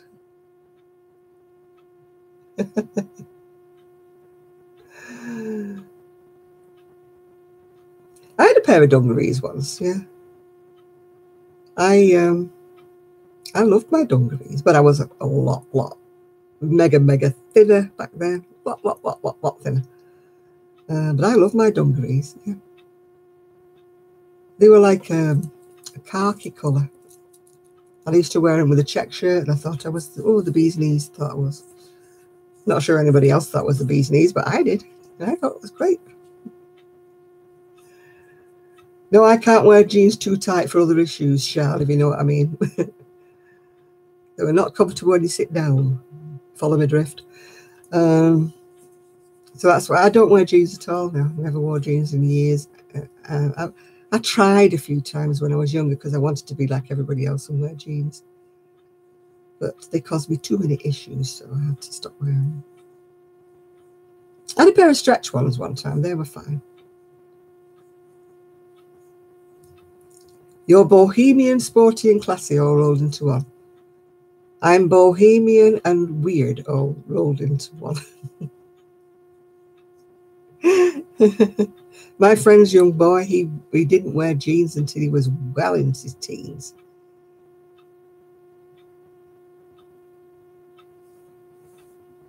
Yeah, my friend lives in jeans. Yeah, she lives in jeans the whole time. But she's only very, very slim, and I mean very slim. So she gets away with it, yeah. Oh, I buy the Indians. Oh, I love Indian skirts. And there's a shop I love. It's called Moonbeams and Mayhem. And I also like Holy Clothing as well. Holy, not holy as in holes. And they do some fantastic kind of part gothic, part bohemian. And I just love them. And I love the big white underskirts that you wear underneath skirts. You know, the big ones that sort of show, that, you know, remind you like the ladies in the whatever, early 1900s or something. My son would never have a label in the back of his t-shirt. I mean, he didn't have sensory issues as much as I noticed, but I had to cut every label out of every t-shirt, because if I didn't, he would just rip them out and make a hole in the, you know, where the neckband was joined. But I'm a bit like that way. I start itchy twitching if there's a label. Why do they have to put Lurex labels in some things? You know, there's fancy embroidered labels with Lurex. The black cat went home. I let it in. Yes, it stayed in for about an hour and a half. And then I left the door open, and my neighbour came. So I was talking to my neighbour in the front room, and when we looked, it was sitting on the decking. And then we looked again, and it had gone home. Oh, labels in the back of things. I bought some labels to sew into my crochet items, but I stopped putting them in because I thought, if they aggravate me so much, they must aggravate people I'm sending them to. No, I just gained a cat, but it's actually a neighbour's cat. It just decided to come in and visit me for about an hour and a half. I don't know whether its parents were out or something. It just decided to come in. Yeah. It was such a pleasant cat. It was so lovely. It was meowing, and it wanted me to stroke it and make a little fuss of it. It was a black cat, a lovely black cat. It just reminded me of my Nelson. I used to have a black cat years ago. But Gigi hates cats, loathes cats with a passion. He wouldn't let it stay if it was my cat.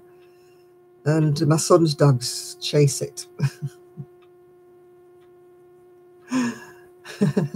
That's how my son got Poppy, if you know who Poppy is.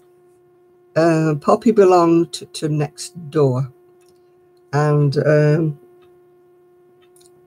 next door's mum didn't really like her.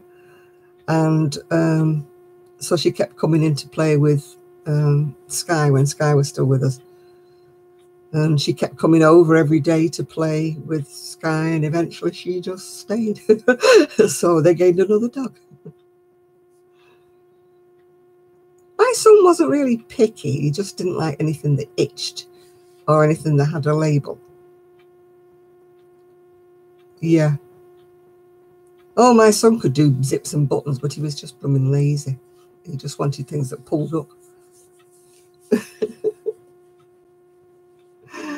You ask Jenny, she has a nightmare with her summer clothes. He just likes a certain ones. And his dad had dressed him the other day, and they were having photos taken at school or something. And she said he'd gone in these shorts that were about 3 sizes too big for him because he likes them really baggy, you know, so they come down past his knees and everything. And she's like, oh, it's photo day. Why did he have to wear those? But that's what he wanted to put on. Minding my younger niece's little girl, she's at the age, I think she's 3 or 4, and she dresses herself. So at the moment we're having a lot of tutus and strange items that she chooses to wear, and they're kind of mismatched, like tights that don't go with a tutu, you know, and a top that doesn't go with anything, you know. And but she's just dressing herself. Oh, I had to get one that was on elastic. Oh, hi, Olivia. I had to get a school tie on elastic because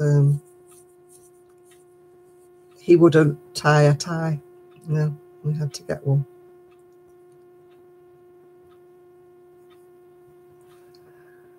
My son was always a bit funny with his eating until he started doing cookery.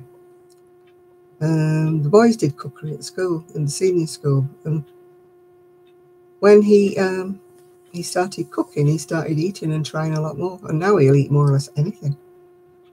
Once he went to catering college, he just expanded his food by about 200-fold, you know.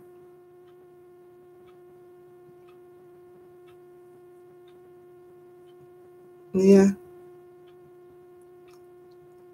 Yeah, they do. I think it's when they start associating what they're actually cooking with what they're actually eating. And he was cooking it the same way I was. And yet he would say, yeah, but the way we cook it is much better than the way you cook it, Mum.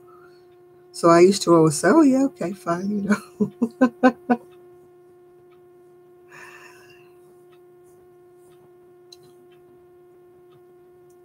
Yeah. Oh, my son loves his vegetables now. I used to try and hide them in everything. You know, I used to try and sneak them into mash, or sneak an egg into mash, or sneak a bit of cheese into mash, or something like that, you know, to get him to eat different things. But now, you know, it's he eats anything, more or less. I can't think of anything he doesn't eat, actually. No, I can't think of anything. I mean, he never used to eat fish because he didn't like the bones, but now he eats fish.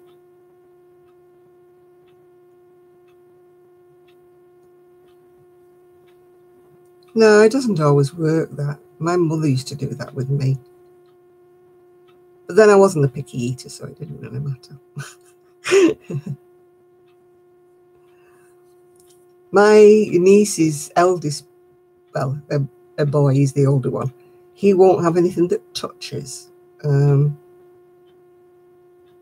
He has to have everything separate on his plate.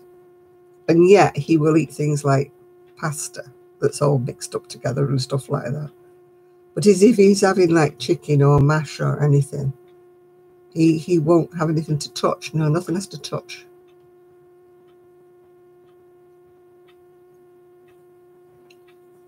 Is that a scrubby to use in the sink or something like that? Yeah.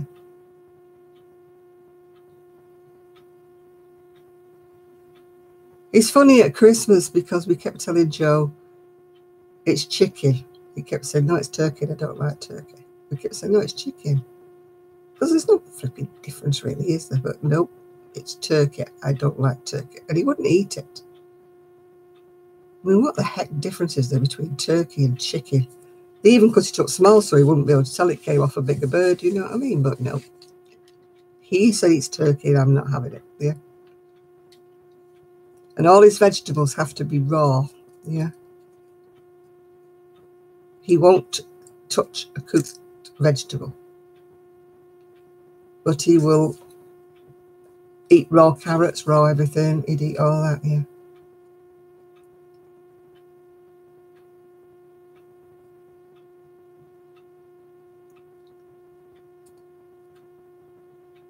Yeah, my son used to have his on elastic. I know it's not health and safety these days, but that was the only way he would wear one. Because he couldn't be doing with it around his neck.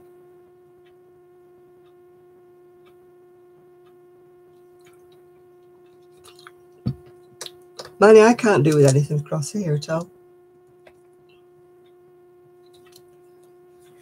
Yeah, if you tie it and put it on elastic, nobody notices.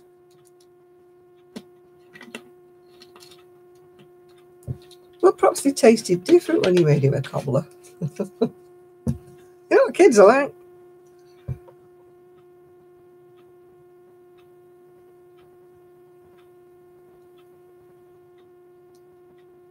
Yeah. I mean, how can a little boy of, what, 4 or 5 years old he was at the time tell the difference between turkey and chicken? I mean, I doubt that we had a turkey when I was young. It was probably a chicken. You know, when you think about it, you know, we weren't particularly well off. And I don't remember seeing anything massive, huge thing coming out on the table, you know. It was just slices of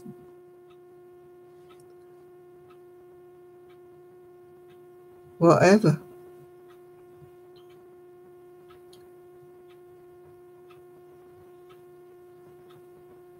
Yeah.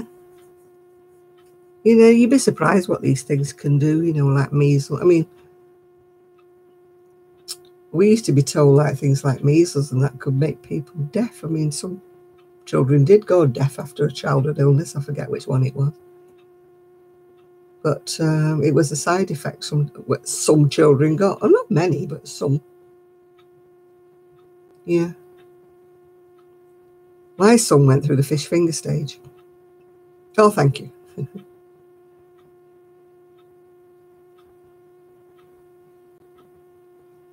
Yeah, it is measles, I think. It affects the hearing, yeah. And no, my son went through, we used to call him the bird's eye king because that's all he would eat would be bird's eye fish fingers for a while, and then he went off them. Then he went on to something else, yeah. But every time it was tea, is it fish fingers? Is it fish fingers? Oh, God. My mum said, no, I've made you a chop. I've made you this. I've made, no, fish fingers, fish fingers. And I said to the GP, the doctor, one time, I can't get him off this thing. He said, he'll change. He said, just leave him. Leave him. He said, one day he won't want them. And it was right. One day he just said, no, I don't want them. I don't think he ate fish fingers again for a long, long time.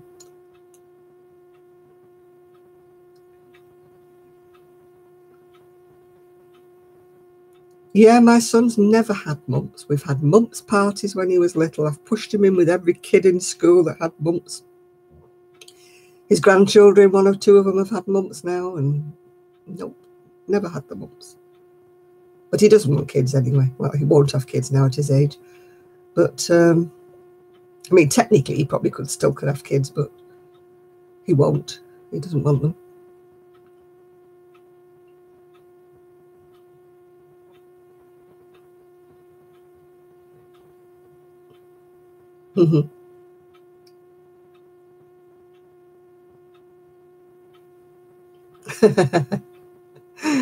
Now, my uncle he caught mumps when he was in his 20s. He caught them when he was in the army, of all places. And they never could have any children, yeah. She always blamed it being on these bumps. Yeah.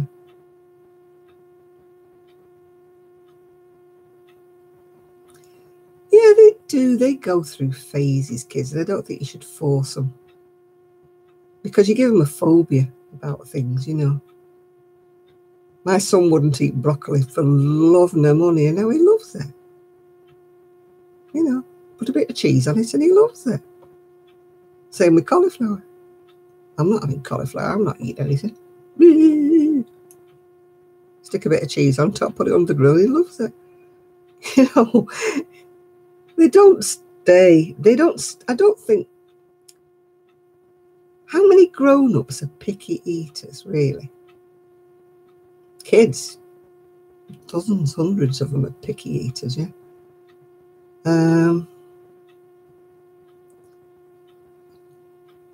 Yeah. It's just, yeah, I think they grow out of these hatred of, I mean, I thought I hated mushrooms for years. I hated mushrooms, but it was just the way my mother cooked them. She cooked them in milk of all things. When I found out you could grill them or you could cook them in the oven and that, you know, it was like, oh, I like mushrooms, yeah. I love sprouts. Oh, give me a big plate full of sprouts any day. No, I don't like maraschino cherries either. And I hate, hate, hate olives. Hate olives. Loathe olives. When you get a pizza and they stick all these blooming olives on it. No, they taste like bitter bits of indie rubber to me. Oh, how lovely.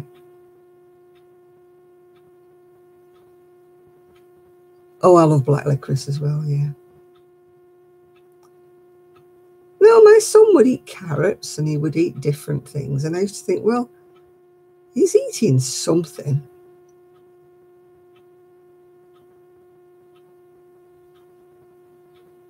You know, if he's eating something.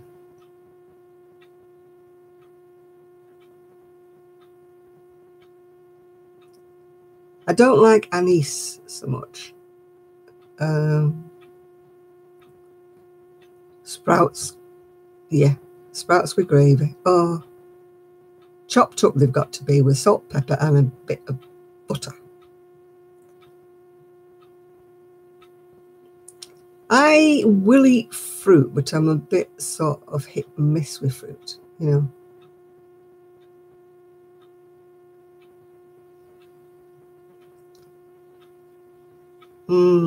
That's sad, isn't it? Glandular fever, these things are a bugger, aren't they? I like vegetables. I'm just very lazy about cooking them. I had a vegetable bake for my dinner tonight. It was just all vegetables. It was ready-made. I got it from Tesco's, and it's got like a cheese sauce on it, and you just put it in the oven and cook it. Because that's what I've been eating, really. I've only been eating parts of things, you know, parts of a dinner. Or instead of eating the mash, the vegetables, and the meat, I can only eat one bit of it, you know.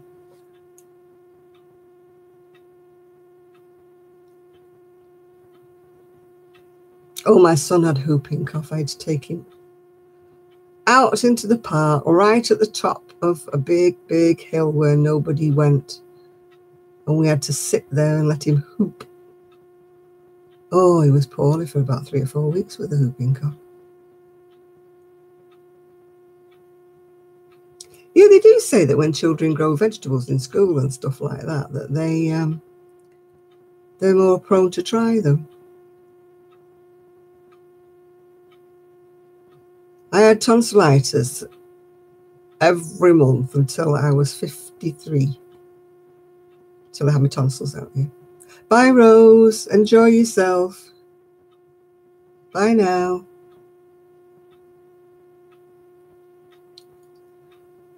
I'm not so keen on the romaine lettuce, no. I actually like something called Chinese leaves. It's probably called something else in the US. Oh, my Rose, I'm going to watch your videos. I haven't watched any of your videos for ages yet.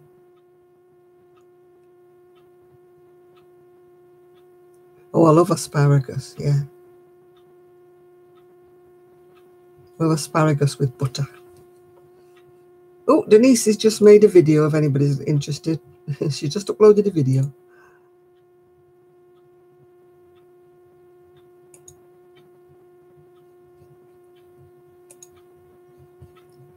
And so has Shirley.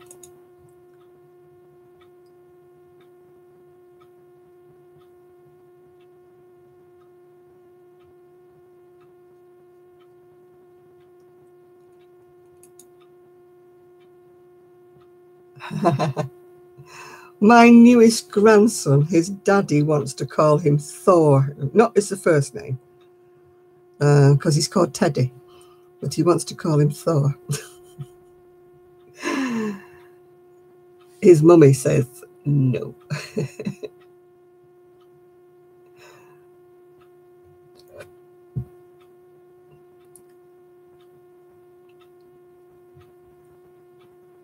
Yeah, Rose does videos. You thought you were caught up, did you? No, she's got a few. Kelly's made some videos if you're missing those as well.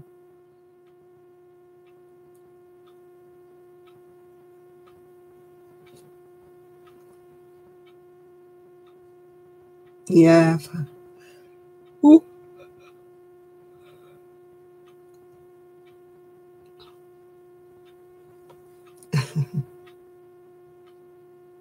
You've got all of Kelly's, right? Okay, I haven't.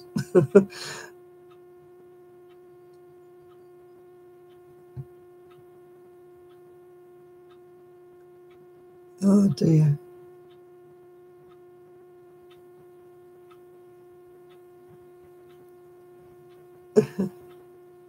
Rosie's channel is Sadi Aki Gantiseliera. Can somebody write it in the comments? I can't think what it's called. If I go out of this, I can't go into it, what Rosie's channel is actually called, because it would shut this down.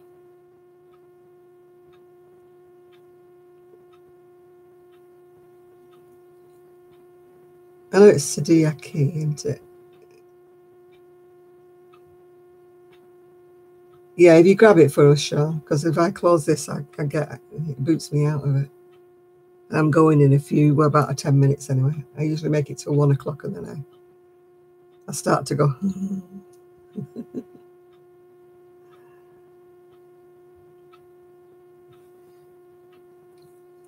I like some yarn tattoos, although I've seen some terrible ones. There's somebody got a yarn tattoo and it's a ball of there, yeah. Sean's put Rosie's YouTube. And she's got this tattoo of a ball of yarn with a crochet hook going through it. And the crochet hook's not straight. The crochet hook like goes around a bend, you know, and I'm thinking, that's a terrible tattoo. I don't want my money back. And I said, hang on a minute, crochet hooks don't go around bends.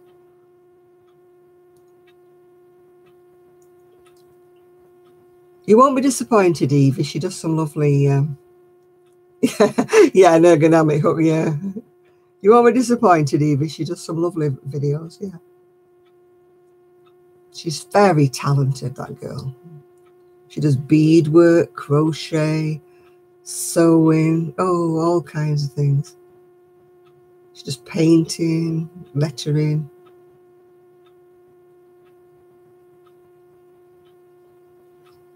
She makes me feel so lazy when I watch her channels. She does these fantastic little beaded purses and key rings and everything. She does tutorials too. Her beadwork is gorgeous.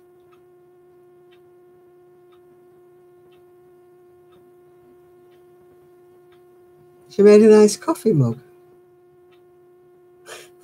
You need an enormous vat of tea. Don't drown in it, will you?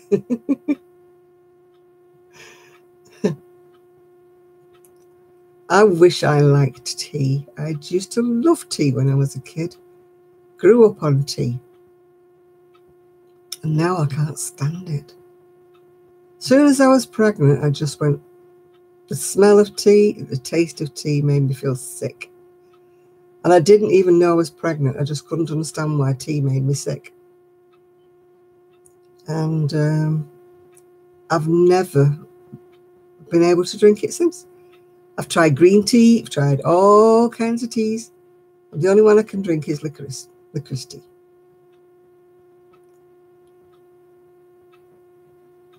Pepsi Max is Pepsi, but I don't know what they do to it to make it Max. Oh. I can't stand the taste of tea. I've tried all these fruity teas and all kinds of teas.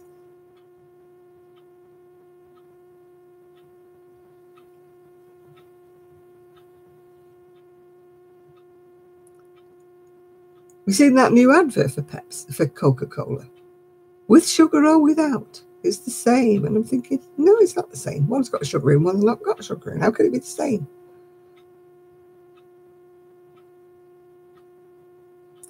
Yeah, I watched a lot of videos and they're going, oh, I'm drinking chai tea and I love this tea. And I'm thinking, ugh.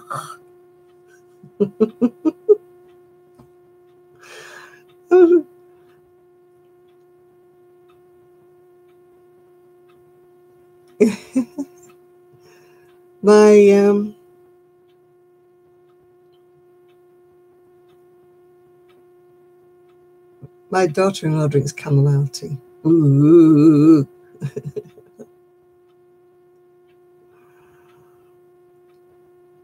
Yeah, the beading that she does. I mean, she does little girls and little animals that are so tiny. She puts them on key rings and everything. And she does some beautiful bags. They've got like flowers on them and beading. Oh, they're so beautiful. I mean, I don't watch the beading tutorials purely because my fingers just go. I can't hold anything little or anything, you know. I'd never be able to thread anything or get it in the right holes or anything.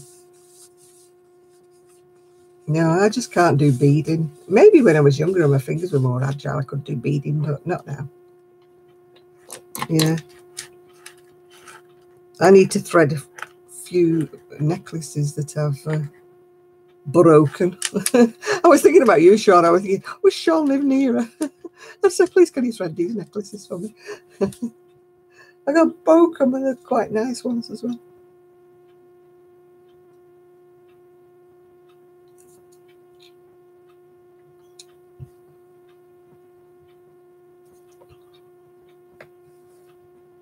I bought a great, massive, big job lot of bracelets and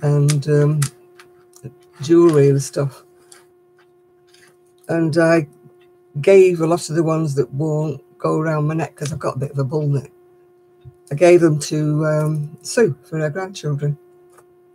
And they were having a bracelet, what was it? Bracelet shop or something like that. They had them all laid out and they were trying to sell them. Not to anybody going past, I mean to each other kind of thing in the house. So she said, oh yeah, she said your bracelets went down a treat.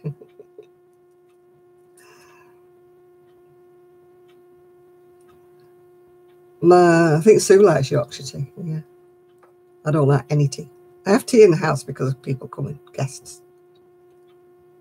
But like builder's tea, isn't it? Oh, builder's tea used to be black, didn't it? They used to use tea leaves instead of tea bags, and oh.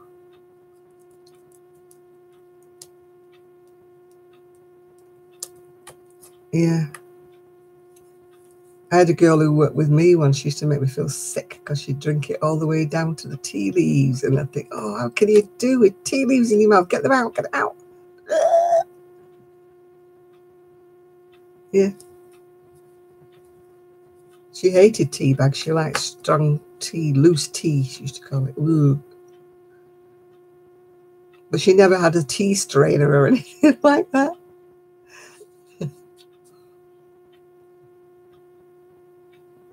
Yes, stand your spoon up tea, loose leaf tea. Tea granules, no.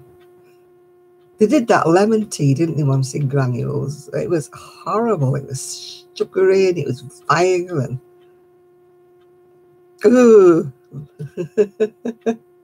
We bought it, of course, because everybody bought this lemon tea, didn't they? It came in a little jar. Vile stuff. Absolutely vile. Yeah, they sell like little men, don't they, as well, that like hang on the side of your tea mug. You put the leaves inside these little men and like hang on.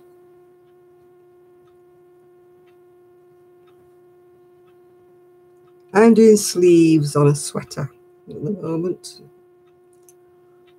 So I was hoping to finish it tonight, but I'm getting so tired now. I'm just not going to. It's almost 1 o'clock. Oh, yeah. This lady who had the loose tea and all that, her mug, you couldn't clean it if you'd have tried. It was just brown on the inside of the mug. I mean, one of the girls actually tried to clean it one day when she wasn't in. She, you know, put bleach in it and stuff and scrubbed it all clean. And she was really upset when she came back in work. And she goes, it's not going to taste the same. It's going to taste horrible now. Yeah, that was it. That Lift lemon tea. It was vile, wasn't it?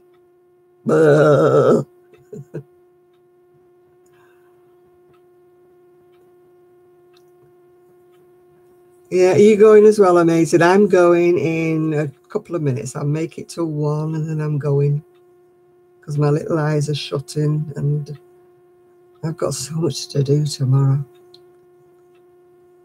because it's not been done all week. So, you know, if I don't dig in, it's going to overwhelm me. Yeah, you're going to bed as well, Jenny. Well, I hope you've all enjoyed it tonight. It's been a bit different, but yeah. Right, Esther, Olivia. Yeah, who knows? Yeah. Yeah. I can remember when builders used to drink their tea out of like enamel mugs, didn't they?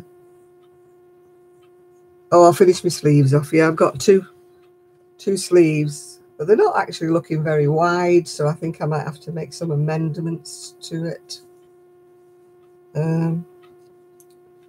No, it's definitely not big enough. I'm going to have to take it back and do my increases a bit. Although it's quite stretchy, it might still work. But it's looking very narrow for my big arms. But then again, if I make it too wide, then I'll run out of yarn. So catch 22. I'll try it on in the morning when I'm not wearing a sweater.